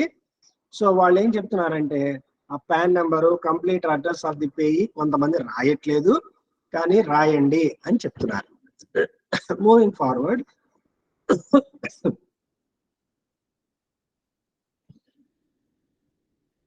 Next point 21D. 21D ఏం చెప్తుందంటే 21D వచ్చేటప్పటికి మనం చెప్పాల్సింది ఏంటంటే disallowance or deemed income under section 40A clause 3. Suppose మీరు కనుక payment is being made for any amount which is claimed as a deduction if it exceeds 10,000 rupees, not made with account payee check or draft. అలాంటివన్నీ ఇక్కడ report చేయాలి అని చెప్తున్నారు. అయితే ఇక్కడ ఏం జరుగుతుందంటే మనకి గైడెన్స్ నోట్ లో ఏం చెప్తారంటే it is not possible for you to verify each and every item whether it is paid through account payee cheque or draft. అలాంటి సందర్భంలో మనకి ఇన్స్టిట్యూట్ ఏం చెప్తోంది అంటే the tax auditor should obtain suitable certificate from the SSC. SC దగ్గర నుంచి మీరు ఒక అండర్టేకింగ్ తీసుకోండి, ఏమని చెప్పి మేము అన్ని పేమెంట్లు 10,000 దాటినవన్నీ అకౌంట్ పేయీ చెక్ ద్వారానే చేసాము అనేది మీరు అండర్టేకింగ్ వాళ్ళ దగ్గర నుంచి తీసుకోండి. తీసుకున్నాయి మీరు దాని మీద రిలయన్స్ ప్లేస్ చేసినప్పుడు because it is not possible for you to verify each and every transaction whether it is by account payee cheque or draft, you will write a paragraph. ఇదివరకు మాన్యువల్ రిపోర్ట్స్ ఇచ్చేటప్పుడు ఆ paragraph మీరు రాసేవాళ్ళు, but ఇప్పుడు ఎక్కడ రాయాలి అనేది మనకి ప్లేస్ లేదు. సో వాళ్ళు గైడెన్స్ నోట్ లో ఏం చెప్తున్నారు అంటే where the reporting has been done on the basis of certificate, the fact should be reported in clause 3 of 3CA or clause 5 of 3CB అనేది మీరు గుర్తుపెట్టుకోవాలి, రైట్. తర్వాత నెక్స్ట్ వచ్చేటప్పటికి కొంతమంది ఏం చేస్తున్నారంటే ఈ అబ్జర్వేషన్ రాస్తున్నారు, కానీ వాళ్ళు ఏం చేస్తున్నారు, వాళ్ళు అటాచ్మెంట్ చేస్తున్నారు, అంతేగాని 3CA 3లో కానీ 3CB 5లో కానీ రాయట్లేదు. ఇలా 3CA 3లో కానీ 3CB 5లో కానీ రాయకుండా ఏదో మీరు టైప్ చేసి రాసి దాన్ని స్కాన్ చేసి అటాచ్ చేసినంత మాత్రాన it is not that you have complied with the provision, that we should understand. Moving forward, మీకు 21G వచ్చేటప్పటికి మనం ఏంటంటే రాయాల్సింది ఇక్కడ particulars of any liability of contingent nature రాయాలి మనం ఇక్కడ. అయితే గైడెన్స్ నోట్ లో ఏం చెప్తున్నారు అంటే particulars of any liability of contingent nature debited to P&L account రాయాలి, డెబిటెడ్ టు P&L మాత్రమే రాయాలి. ఇక్కడ డెబిటెడ్ టు P&L అకౌంట్ అనేది ఇవ్వాల ఇక్కడ వీళ్ళు రైటింగ్ లో, బట్ మన యొక్క గైడెన్స్ నోట్ లో ఏం చెప్తున్నారు స్పష్టంగా, you have to report only the assessee is required to furnish this information only if it is debited to P&L account. అంతేకాని P&L అకౌంట్ లో డెబిట్ చేయకుండా మీకు ఆ యొక్క కంటింజెంట్ లైబిలిటీస్ అనేవి నోట్స్ ఆన్ అకౌంట్ లో ఉన్నవన్నీ కూడా తీసుకొచ్చి ఇక్కడ రాయకూడదు. Unnecessarily it may get added to the income of the assessee. That should not be done. Any contingent liabilities రాయాలి only when provision is created and which is debited to P&L account మాత్రమే రాయాలి. That you should understand. Now this is a draconian provision. This is a draconian provision. Interest under MSME Act is provided for or paid as per audited financial statements not reported in the e-filing utility. ఇది చాలా danger provision అండి. Nowadays ఈ యొక్క MSME అంటే చాలా fashionable word అయిపోయింది. మనకి clause number 22 లో ఏమంటున్నాడంటే any amount of interest inadmissible under section 23 of the MSME act రాయాలి. ఈ అమౌంట్ రాస్తే this amount is not allowed as a deduction while computing the income of the assessee. ఈ provision income tax act లో ఉన్నదా డిజలవెన్స్? ఈ provision డిజలవ్ చేయమని చెప్పి amount income tax act లో లేదండి. మరి ఇది ఎక్కడున్నది అంటే ఎంఎస్ఎంఈ యాక్ట్ లో ఉన్నది ఈ మాట. This provision is given in the MSME act. MSME act లో సెక్షన్ 22 ప్రకారం requirement to specify unpaid amount with interest in the annual statement of accounts. ప్రతి ఎస్ఎస్సి కూడా ఒకవేళ కనుక ఎంఎస్ఎంఈ వాళ్ళకి లేట్ గా పే చేస్తే they have to pay interest. అలాంటి డిస్క్లోజర్ అంతా కూడా వాళ్ళు ఫైనాన్షియల్ స్టేట్మెంట్స్ లో ఇవ్వాలి అని section 22 of the MSME act లో ఉన్నది. తర్వాత వీళ్ళకి ఇంట్రెస్ట్ ఏదైతే ఇస్తున్నారో సెక్షన్ 23 ఏం చెప్తుందంటే ఇది కూడా ఎంఎస్ఎంఈ యాక్ట్ లోనే, interest not to be allowed as deduction while computing the income not with standing anything contained in the income tax act.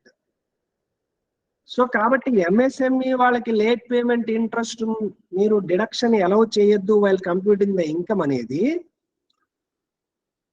Income tax act లో చెప్పలా. ఎక్కడ చెప్పారు? Section 23 of the MSME act లో చెప్పారు. That you should understand. ఒకవేళ వీడు కనుక MSME వాళ్ళకి కనుక ఏదన్నా లేట్ గా పే చేస్తే ఫైనాన్షియల్ స్టేట్మెంట్స్ లో రాయటంతో పాటుగా ప్రొవిజన్ ఫర్ ఇంట్రెస్ట్ క్రియేట్ చేస్తే డెబిట్ చేస్తే అది డిజలవ్ చేయాలి. అది క్లాస్ 22 లో రాయాలి ఆ ఫార్మ్ నెంబర్ 3CD. ఒకవేళ కనుక వీడు ప్రొవిజన్ క్రియేట్ చేయలేదు, P&L అకౌంట్ లో డెబిట్ చేయలేదు, అలాంటప్పుడు క్లాస్ 2 లో ఏమన్నా వస్తుందా? ఏం రాదు. You need not report in clause 22. కానీ ఫైనాన్షియల్ స్టేట్మెంట్స్ లో నోట్ ఆన్ అకౌంట్ లో as per clause 22 of the MSME act disclosure చేయాలి. Auditor has to qualify his report because financial statements are not showing true and fair view. And that too if that amount is material, because it is statutory requirement కాబట్టి materiality concept కూడా రాదు. మీరు ఖచ్చితంగా ఆ amount కనుక వాడు provide చేయకపోతే you have to calculate and you have to qualify your report అని మన గైడెన్స్ నోట్ చెప్తుంది. ఇది నేను చెప్పేటువంటి విషయం కాదండి, ఇదంతా కూడా మన గైడెన్స్ నోట్ లోనే వాళ్ళు చెప్పడం జరిగింది. గైడెన్స్ నోట్ లో వాళ్ళు ఏం చెప్పారంటే ఒకవేళ auditee has adopted mercantile system, non-provision may affect true and fair view. Auditor should use suitable qualification అని మన guidance note on tax audit లో పారాగ్రాఫ్ నెంబర్ 42.9 లో చెప్పడం జరిగింది. That we should understand. And moving forward, class 22 తర్వాత 23 వచ్చేటప్పటికి మనకి ఏం చెప్తున్నారు? సరే, ఎవరన్నా మాట్లాడుతున్నారా? మదన్ మోహన్ గారు, please go on sir. Sir, what if the SSC instance is also an MSME entity, sir? Sorry, The SSC to whom we are conducting audit is also an MSME entity అయితే కనుక ఇప్పుడు మనం చెప్పుకున్న class 20 provision sir. SSC MSME లో register అయ్యాడా? Yes sir, మన client కూడా MSME entity, ఆ, and he failed to make payment to the other MSME entity. ఆ, Then what is its impact, sir? yes, Like, this MSME Act will apply. మీకు ఇలా ఎంఎస్ఎంఈకి ఒకవేళ కనుక ఇంట్రెస్ట్ లేట్ పేమెంట్ జరిగితే ఇంట్రెస్ట్ పే చేయాలి అనేది ఎంఎస్ఎంఈ యాక్ట్ లోనే ఉన్నది. This is applicable to any MSME recipient. ఇది ఎవరికైనా అప్లై అవుతుంది. ఇక్కడ payer MSME, recipient MSME, both are MSME అయినా సరే this will apply. Okay sir, right. Thank you sir. Now moving hello forward. Sir sir, చెప్పండి. Sorry sir. Sir, నా పేరు sir, Raghunath sir. చెప్పండి సార్. సార్, కొంతమంది క్లయింట్స్ లో చూసాం సార్, వాళ్ళు ఎంఎస్ఎంఈ పార్టీస్ కి డిలే పేమెంట్ చేసిన కేసెస్ ఉన్నాయి. అలాగే 31st మార్చ్ నాటికి మోర్ దెన్ 45 days అయిపోయిన పేయబుల్స్ కొన్ని ఉన్నాయి.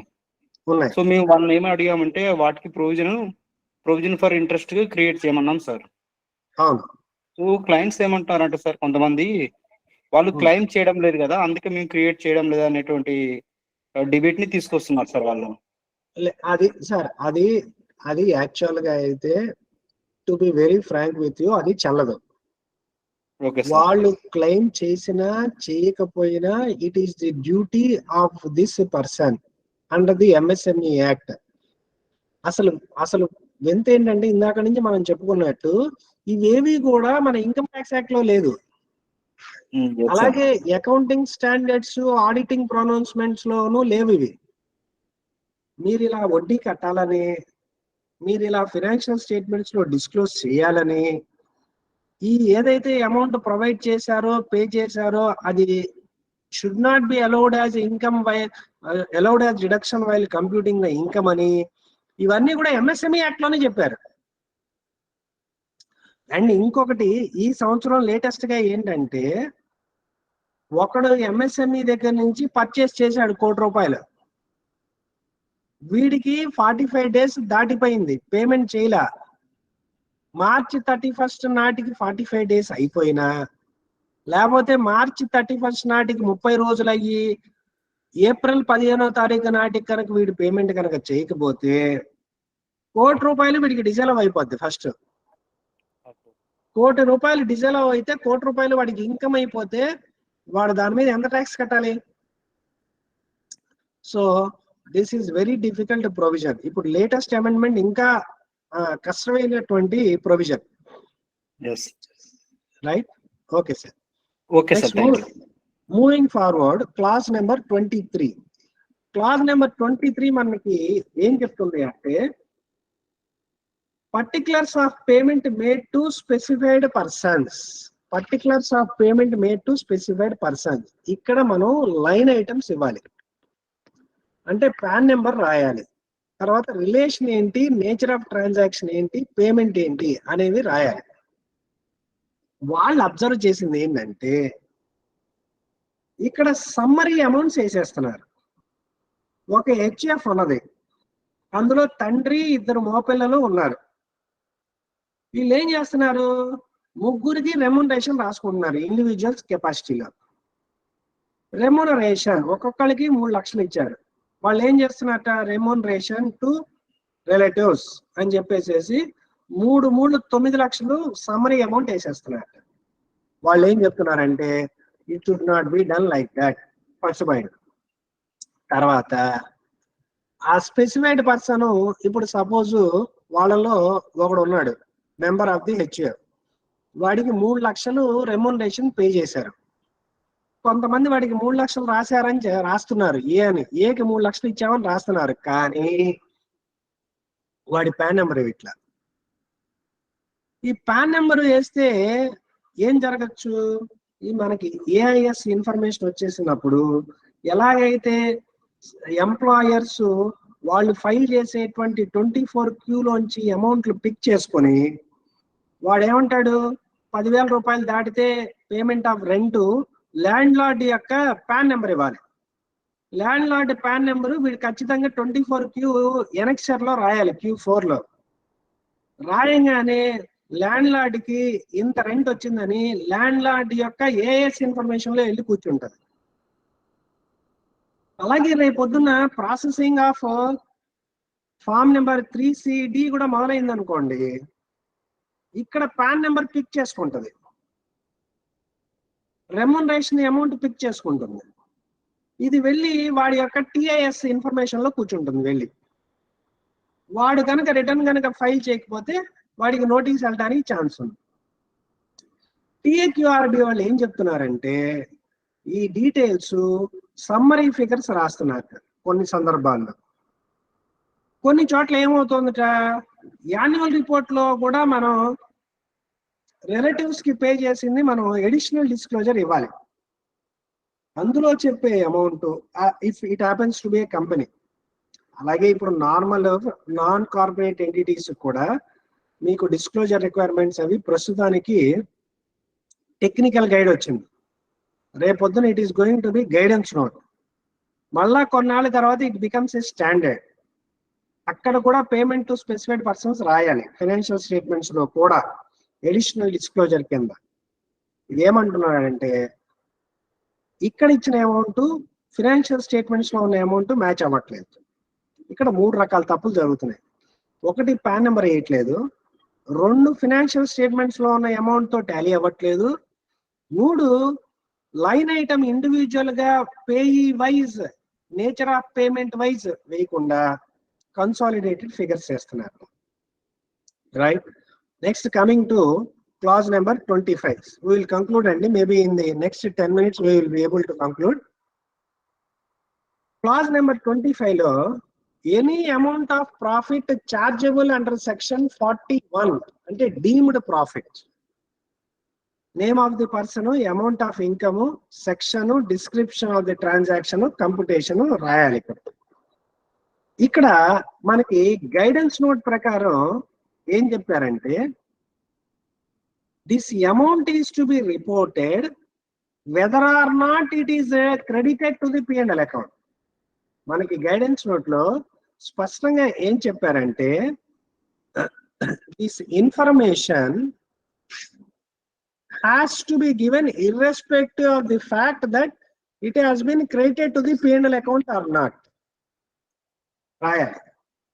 కానీ ఏం జరుగుతుందంటే కొంతమంది they are not mentioning, but ఏమవుతుందట వాళ్ళ PN, for example in the earlier year loss due to fire accident is claimed, in the current year insurance claim is received. P&L account లో ఏమైందట బై ఇన్సూరెన్స్ క్లెయిమ్ అని రాశాడు, it is 41 stock insurance నేను చెప్తుంది, అక్కడ by insurance claim అని పడింది అనుకోండి, అక్కడ ఫైనాన్షియల్ స్టేట్మెంట్ లో కనబడింది, ఇక్కడ రాయలేదు. బట్ కొంతమంది ఏమనుకోవచ్చు, ఎలాగో పిఎన్ఎల్ అకౌంట్ లో క్రెడిట్ చేసేసాడు, ఇన్కమ్ లో కలిసిపోయింది కదా, మళ్ళా ఇక్కడ రాస్తే డబుల్ ఎడిషన్ అవుతుందేమో అని రాయకపోవచ్చు. కానీ మన గైడెన్స్ నోట్ ఏం చెప్తుందంటే this 41 items should be included in the tax audit report, clause number 25, whether or not it is credited to the P&L account అనేది మీరు చూసుకోవాలి. clause 26 ఏం అడుగుతుందంటే whether excise duty has been passed through the financial statements రాయాలి.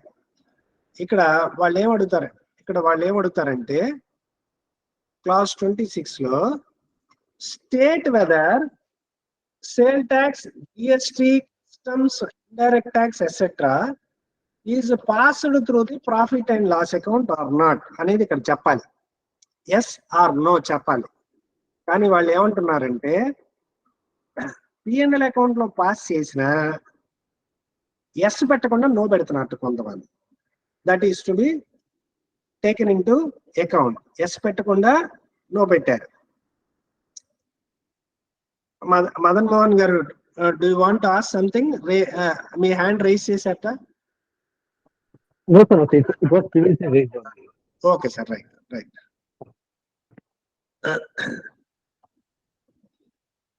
So కాబట్టి వాళ్ళు excise duty ఇలాంటి indirect taxes P&L account లోంచి pass చేస్తే ఎస్ నో మీరు చెప్పాలి. అక్కడ పాస్ చేస్తే ఎస్ అని రాయటం బదులు నో అని రాశారట. పాస్ చేసింది అని వీళ్ళకి ఎలా తెలిసింది? ఫైనాన్షియల్ స్టేట్మెంట్ చెక్ చేశారు వీళ్ళు.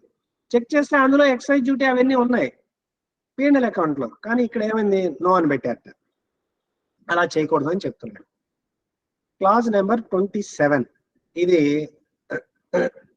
ఈ పాయింట్ వచ్చేటప్పటికి క్లాజ్ నెంబర్ 27 లో ఇక్కడ మనకి సెన్వాట్ క్రెడిట్, అంతకు ముందు సెన్వాట్ క్రెడిట్ అనే ఉండేదండి. జిఎస్టి వచ్చిన తర్వాత కూడా కొన్నాళ్ళు సెన్వాట్ అనే ఉంది. కొంతమంది ఏమనుకున్నారంటే సెన్వాట్ కదా, ఎక్సైజ్ డ్యూటీకి సంబంధించింది, మనం రాయక్కర్లేదని అనుకున్నారు. బట్ తర్వాత వీళ్ళు ఐటీసీ అనేది కూడా వీళ్ళు ఇంక్లూడ్ చేశారు. ఇక్కడ opening, credit avail, credit utilise, outstanding balance రాయాలి. అయితే వాళ్ళు ఏం చెప్తున్నారంటే opening balance plus credit availed minus credit utilised is equal to closing balance అవ్వట్లేదు కొన్ని చోట్ల. First point. సెకండ్ పాయింట్, మీరు ఇక్కడ జాగ్రత్తగా గమనించండి. మీరు అకౌంటింగ్ స్టాండర్డ్ ప్రకారం ఎక్స్క్లూజివ్ మెథడ్ వాడారు, కరెక్టే, కాదనట్లా.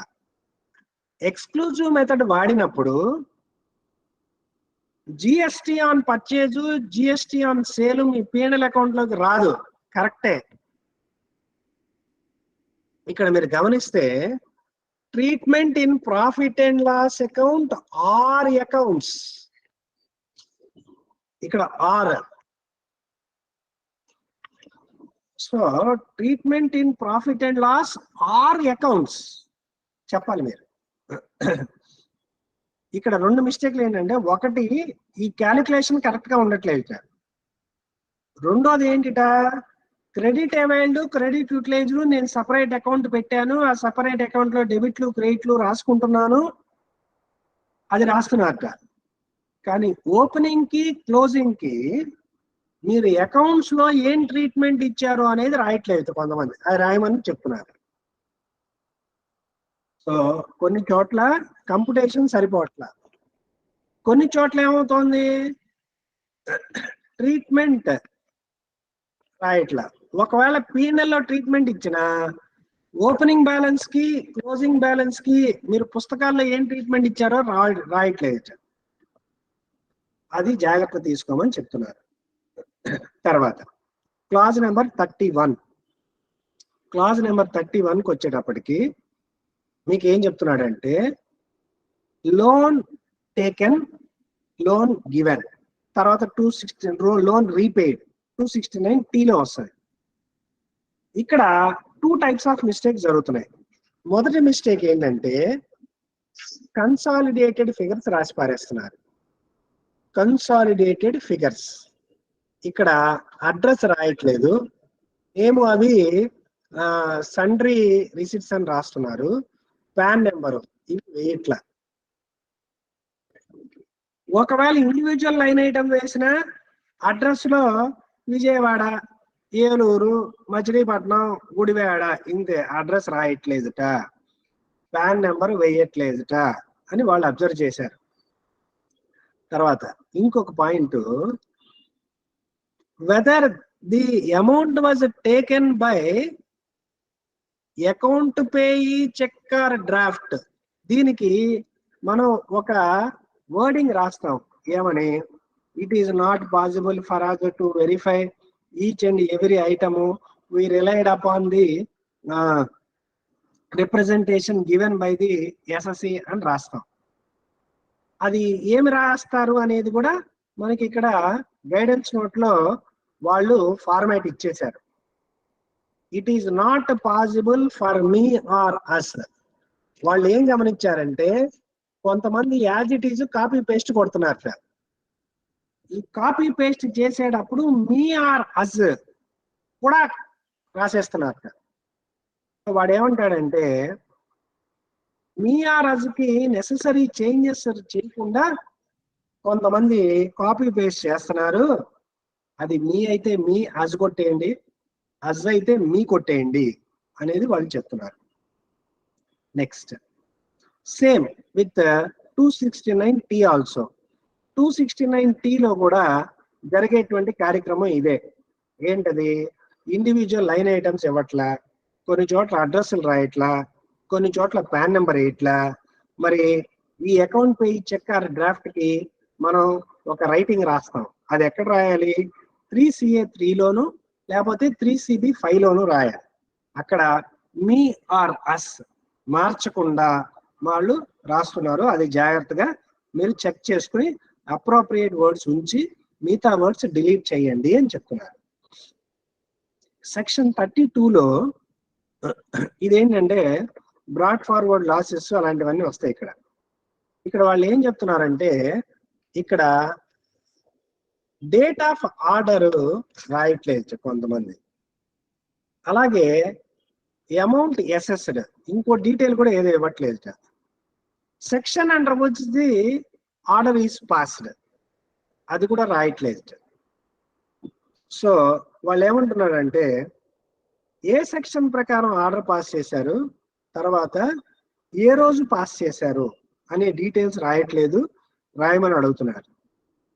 తర్వాత 34Cలో ఏం జరుగుతుందంటే when you come to 34C ఇక్కడ వాళ్ళు మీరు ఏదన్నా interest is payable under 201 or 206 అంటే TDS TCS కి సంబంధించింది. మీరు కనుక వడ్డీ కట్టుంటే ఆ వడ్డీ అమౌంట్ ఎంత, డేట్ ఎంత, విడివిడిగా ఏ అమౌంట్ డేటు అవి రాయట్లేదు అని చెప్తున్నారు. అవి కూడా రాయాలి అని చెప్తున్నారు. తర్వాత క్లాజ్ నెంబర్ 35. క్లాజ్ నెంబర్ 35 దేని గురించి చెప్తుందంటే క్వాంటిటేటివ్ పర్టికులర్స్ రాయాలి అని చెప్తుంది. If you are a trading concern you have to give the quantitative details. ఇది వాళ్ళు ఏం చెప్తున్నారంటే చాలా మంది ఇది రాయట్లేదు అని చెప్తున్నారు. ఏం చేయాలట? రాయాలట. కాకపోతే ఇది ఏం జరుగుతుందంటే మీకు అక్కడ class 10A nature of business లో మీరు హోల్సేల్ ట్రేడర్ అని సెలెక్ట్ చేశారు. అంటే వీడు ట్రేడింగ్ చేస్తాడు అని చెప్పేసారు ఆల్రెడీ 10A. బట్ ఇక్కడికి వచ్చేటప్పటికి ఏమవుతుంది? బ్లాంక్ ఉంటుంది. ఒకవేళ మీకు కనుక క్వాంటిటీ పర్టికులర్స్ కనుక మీకు కనుక లేకపోతే ఫామ్ 3CAలో క్లాస్ 3లో డ్రాప్ డౌన్ లో ఒక పాయింట్ ఉంది. ఏంటంటే observation the SSC has not maintain the quantity details అనే ఒక ఐటమ్ ఉంది. అది సెలెక్ట్ చేయాలి.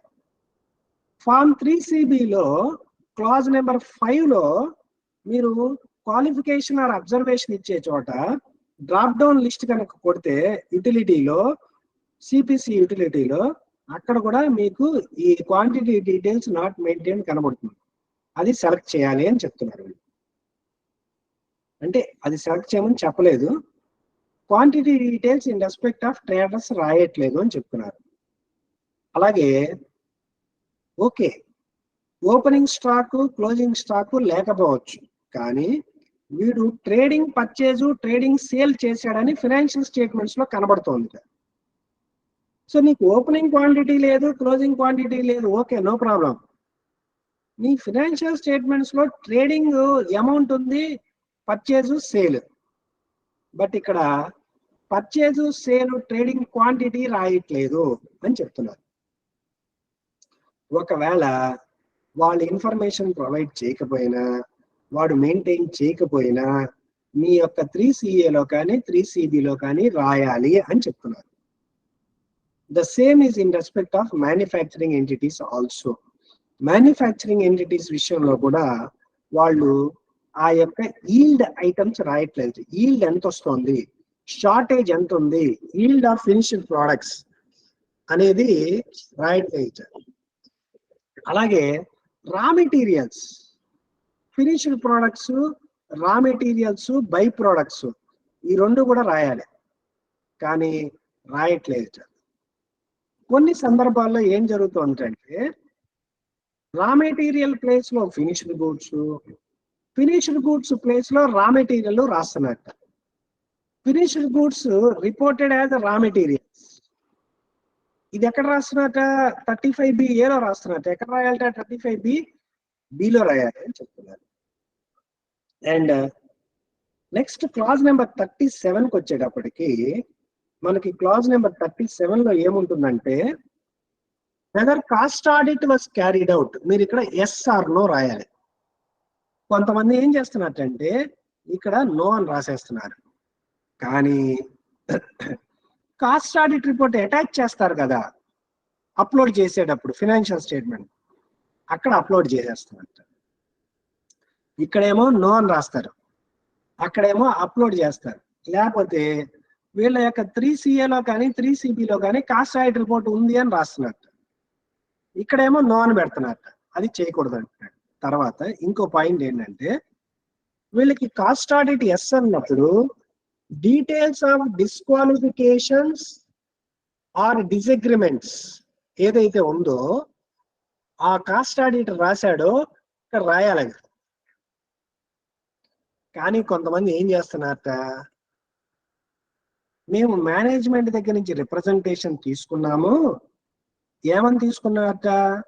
వాళ్ళు ఏం చెప్పారట మేనేజ్మెంట్ వాళ్ళు, మాకు ఎలాంటి డిస్క్వాలిఫికేషన్ టు డిసగ్రిమెంట్స్ లేవని చెప్పి వాళ్ళు చెప్పారట. వాళ్ళు చెప్పారు కాబట్టి వీళ్ళు ఏం రాయలేదు. అలా కుదరదుట. ఏం చేయాలంటే కాస్ట్ ఆడిట్ ఉంటే ఎస్ అని రాసి ఆ కాస్ట్ ఆడిట్ రిపోర్ట్ లో ఉన్న డిసగ్రిమెంట్ డిస్క్వాలిఫికేషన్స్ ఉంటే తీసుకొచ్చి ఇక్కడ రాయాలట. తర్వాత మీకు కాస్ట్ ఆడిట్ ఉన్నప్పుడు నో అని రాయకూడదు. The same is with respect to excise audit also. Excise audit clause number 38లో చెప్తారు. ఈ క్లాజ్ నెంబర్ 38లో ఎక్సైజ్ ఆడిట్ చేశారా చేయలేదా, చేస్తే ఎస్, చేయకపోతే నో. చేస్తే ఎస్ అన్నప్పుడు ఆ రిపోర్ట్ లో ఉన్న డిస్క్వాలిఫికేషన్ డిసగ్రిమెంట్ ఇక్కడ రాయాలి. అంతేగాని నాకు మేనేజ్మెంట్ వాళ్ళు ఏమీ లేదని చెప్పారు అంటే కుదరదు. Next clause number 40. ఈ క్లాజ్ నెంబర్ 40లో వీళ్ళు ఏం చెప్తున్నారంటే ఇక్కడ మనం రేషియోస్ ఇవ్వాలి. క్లాజ్ నెంబర్ 40లో మనం రేషియోస్ రాయాలి. ఏం రేషియోస్? టర్న్ ఓవర్ రాసి gross profit ratio, net profit ratio, stock in trade, material consumer to finished goods ఇవి రాయాలి. మనకి గైడెన్స్ నోట్ లో ఏం చెప్పారంటే ఈ రేషియోస్ ఎవరికి మాత్రమే రాయాలి? ఎవరికి మాత్రమే రాయాలంటే these ratios have to be calculated who are engaged in manufacturing or trading only రాయాలి అని చెప్తున్నారు. ఈ ట్రేడింగ్ వాళ్ళకి క్లాజ్ నెంబర్ 5 రేషియో వర్తించదు. ట్రేడింగ్ వాళ్ళకి 5 వర్తించదు. ఎందుకని? 5లో ఏమడుగుతున్నారు? 5లో you have to give the material consumer to finished goods produce. So trading వాళ్ళకి మీరు ఈ నాట్ అప్లికబుల్ అని రాయాలి. తర్వాత టర్న్ ఓవర్ రాసేటప్పుడు స్క్రాప్ ఫిగర్ కూడా కలుపుకోవాలి. Another important point, net profit after tax తీసుకోవాలి. అంటే నెట్ ప్రాఫిట్ ఆఫ్టర్ ట్యాక్స్ తీసుకోకూడదు, మీరు నెట్ ప్రాఫిట్ బిఫోర్ ట్యాక్స్ తీసుకోవాలి. సో కొంతమంది ఏం చేస్తున్నారట, నెట్ ప్రాఫిట్ ఆఫ్టర్ ట్యాక్స్ తీసుకుంటున్నట్ట. కాదు, నెట్ ప్రాఫిట్ బిఫోర్ ట్యాక్స్ తీసుకోవాలి. అలాగే స్టాక్ ఇన్ ట్రేడ్ క్యాలిక్యులేట్ చేసేటప్పుడు మీరు గైడెన్స్ నోట్ లో ఎలా క్యాలిక్యులేట్ చేయాలో రాసండి. గైడెన్స్ నోట్ లో స్టాక్ ఇన్ ట్రేడ్ ఎలా, మీరు ఏం చేయాలంటే స్టాక్ ఇన్ ట్రేడ్ లో కేవలం ఫినిష్డ్ గూడ్స్ క్లోజింగ్ స్టాక్ మాత్రమే తీసుకోవాలి. మిగతా ఐటమ్స్ తీసుకోవడానికి వీల్లేదు అని మీకు గైడెన్స్ నోట్ లో స్పష్టంగా ఎలా తీసుకోవాలి అనేది క్యాలిక్యులేషన్ ఉన్నది.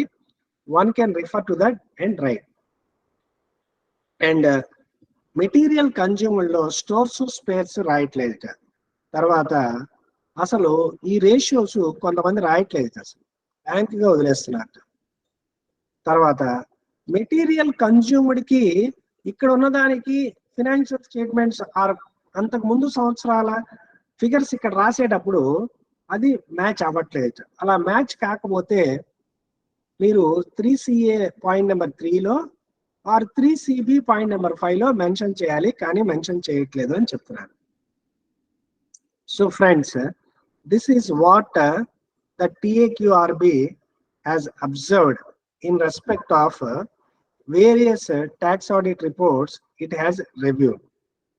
So అయితే ఇందులో 44 క్లాజ్ అవి లేవు. యాక్చువల్గా ఈ యొక్క TAQRB రిపోర్టు 2022లో ఇష్యూ చేశారు. 2022లో ఇష్యూ చేసినప్పుడు కేవలం అక్కడ దాకా మాత్రమే ఉన్నది, కాబట్టి అంతమడికే వాళ్ళు ఇవ్వటం జరిగింది. So subsequent it is not that this is a static report, but రానున్న కాలంలో more and more items if they find any non compliances అవి కూడా యాడ్ చేస్తారు. Then the publication will be updated and given. So friends, these are the things which have been given in that report. I thought of explaining all these items to the members so that in the future audit reports మనం ఏవైతే ఇవ్వబోతున్నామో at least కొన్నైనా సరే ఇటువంటి mistakes మనం commit చేయకుండా ఉండడానికి అవకాశం ఉంటుంది. So friends, ఏదైనా any point to discuss, doubts queries కాదు, ఏదైనా డిస్కషన్ పాయింట్ ఏమైనా ఉంటే we will discuss. ఏం రవికిరణ్ గారు? అప్పుడే సెకండ్ టైం వింటాం కాబట్టి ఆల్రెడీ మీరు ఇంప్లిమెంటేషన్ కొన్ని మొదలు పెట్టేశారు. కొంతవరకు సార్, కొంతవరకు డేటా కొన్ని రావు కదా సార్, ఏం చేద్దాం చెప్పండి. ప్రాక్టికల్లీ అందులో వాళ్ళు చెప్పినవన్నీ కూడా మనం ఇంప్లిమెంట్ చేయటం అనేది కొన్ని సందర్భాల్లో it is difficult. Basically especially MSME point ఒకటి చాలా కష్టం సార్. అసలు వాళ్ళు ఎవరో ఏంటో కూడా చెప్పారు సార్, ఎవరు ఇచ్చారో ఏంటో. ఇప్పుడు కొన్ని ఉన్నాయి సార్, మనం assessee responsibility statement, auditor responsibility statement, it is in our hands, మనం రాయొచ్చు. మళ్ళా అందులో కూడా అండి, ఒకవేళ మనం అది 3CA class 3, 3CD class 3CB class 5లో రాయాలి. అవి అబ్జర్వేషన్ ఆర్ క్వాలిఫికేషన్స్. ఇంకో భయం ఏంటంటే ఇది రాశారు వీళ్ళు ఇందులో అనగానే అది ఏమన్నా స్క్రూటినీకి సెలెక్ట్ అవుతుందేమో అనేది కూడా ఒక భయం ఉంటుందిగా. That point should be kept in mind.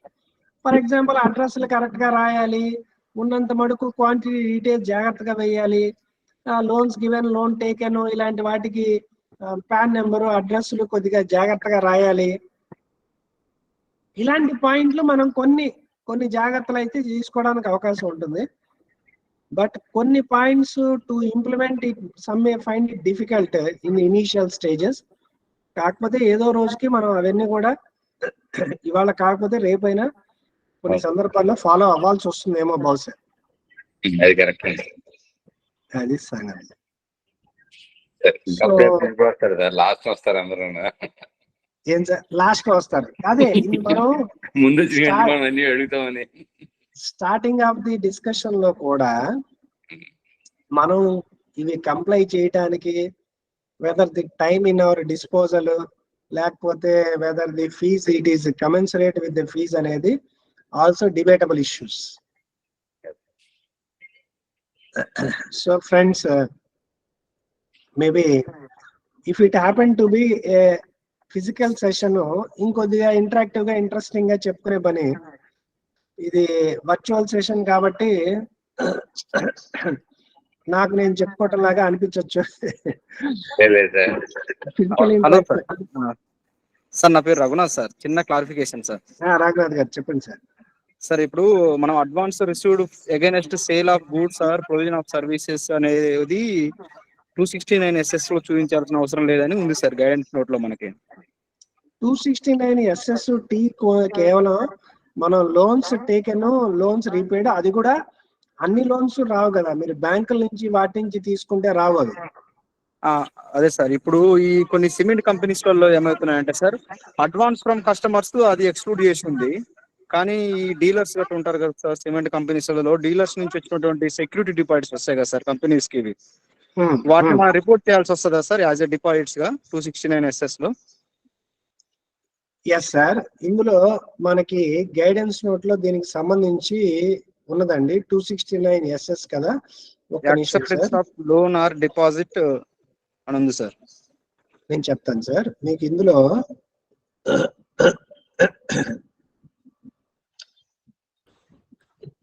అది 269 SST వచ్చేటప్పటికి క్లాజ్ నెంబర్ ఎంత వస్తుంది సార్? అది క్లాజ్ నెంబర్ 26 అనుకుంటాను సార్. ఒక్కసారి క్లాజ్ నెంబర్ 26. క్లాజ్ 26 కాదు సార్, 30.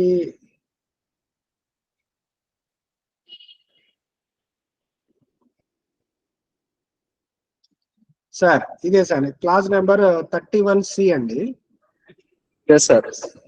సార్ వీళ్ళు గైడెన్స్ నోట్ లో ఏం చెప్తున్నారంటే, in case of A company SSC, loan or deposit is defined to mean deposit repayable after a notice or loan or deposit repayable after a period. Okay sir. So మీరు loan or deposit అనే company విషయంలో వచ్చేటప్పటికి మాత్రం repayable after a notice, అంటే notice demand డిపాజిట్లు రావు. Okay sir. Demand డిపాజిట్లు రావు. అదే నాన్ కంపెనీ అనుకోండి, లోన్ ఆర్ డిపాజిట్ అనేది to mean deposit of any nature. Okay sir.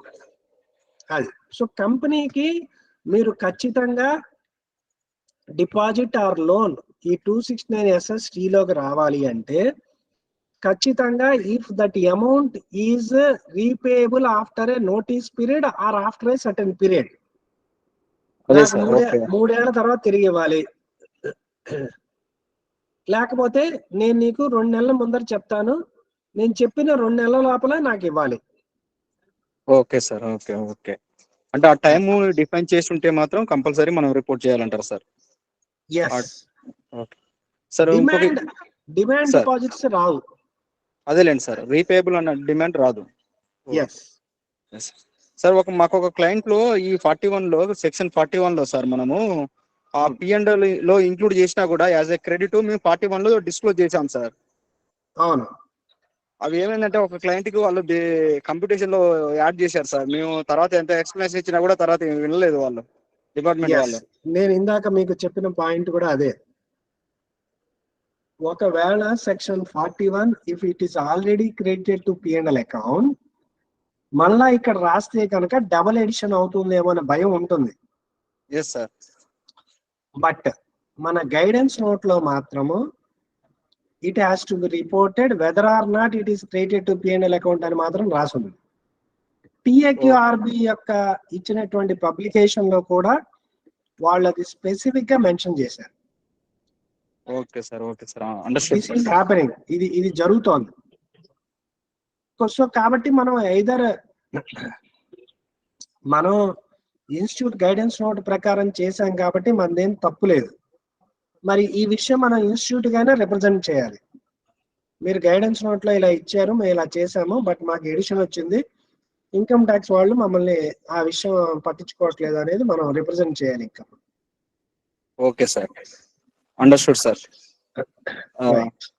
Thank you sir, actually it is very nice session sir. It is like a refreshment to start this tax audit sir. చాలా short time లో చాలా ఎక్కువగా చెప్పారు sir. Thank you so much sir. Thank you sir. అందులో మొత్తం మనకి అందులో ఇచ్చినటువంటి TAQRB లో ఉన్నటువంటి పాయింట్లే జాగ్రత్తగా పీపీటీగా చేసి మనం క్రిస్ప్ గా చేసుకున్నాం సార్. సార్ తర్వాత ఒక క్వరీ ఏంటంటే TDS on interest paid to NBFC loans మీద టీడీఎస్ తీయాల. ఎన్బిఎఫ్సి దగ్గర లోన్ తెచ్చుకుంటే ఇంట్రెస్ట్ పే చేస్తే టీడీఎస్ తీయాలా? ఎస్, ఖచ్చితంగా తీయవలసిందే.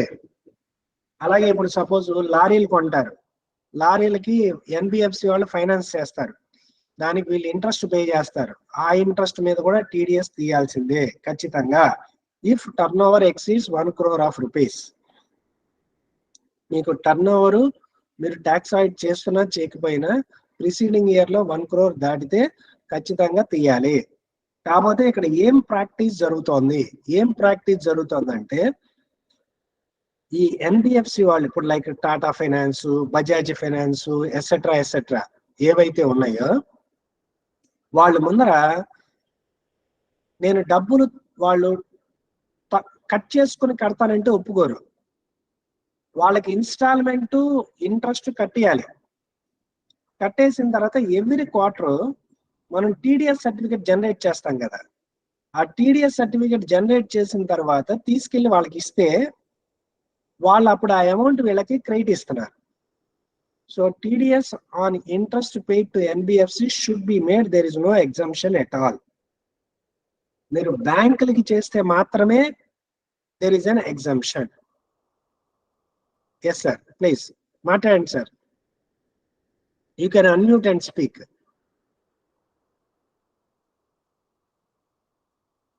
హలో సార్, ఇది 30% డిసల్వెన్సే కదా sir, in case non reduction of TDS? Resident కదా, రెసిడెంట్ కాబట్టి రెసిడెంట్లకి అందరికి 30%, నాన్ రెసిడెంట్ కి 100%.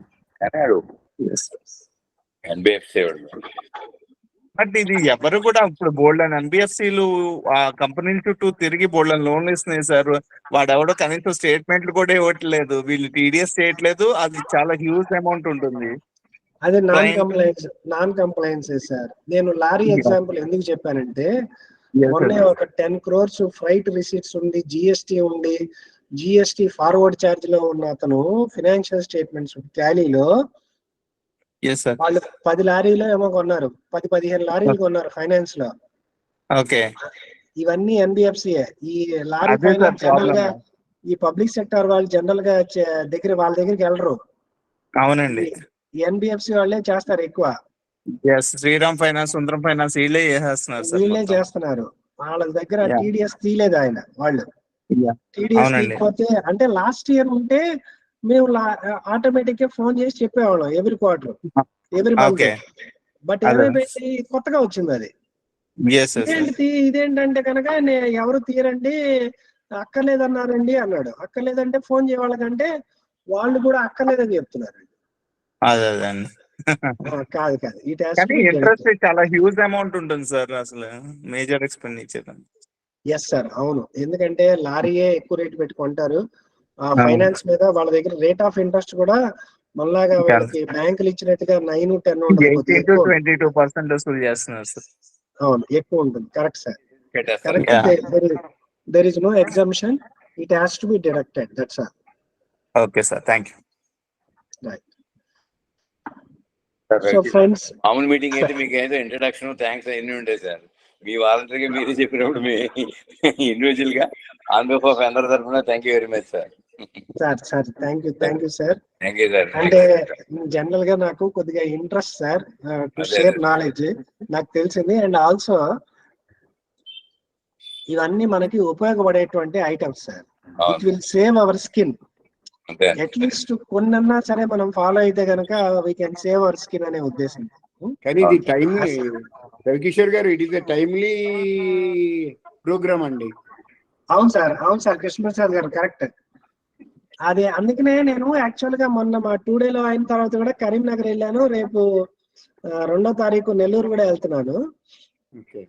సో ఈ లోపల కొంతమందికి మనం చెప్పగలిగితే ఈ రకంగా సర్వీస్ చేసిన వాళ్ళు అవుతాం అనే ఉద్దేశం. ఫస్ట్ థింగ్ నాకు ఇంట్రెస్ట్ గా sharing of knowledge. Thank you very much sir. Thank you sir. Right sir, thank you see you sir. Right sir, thank you sir.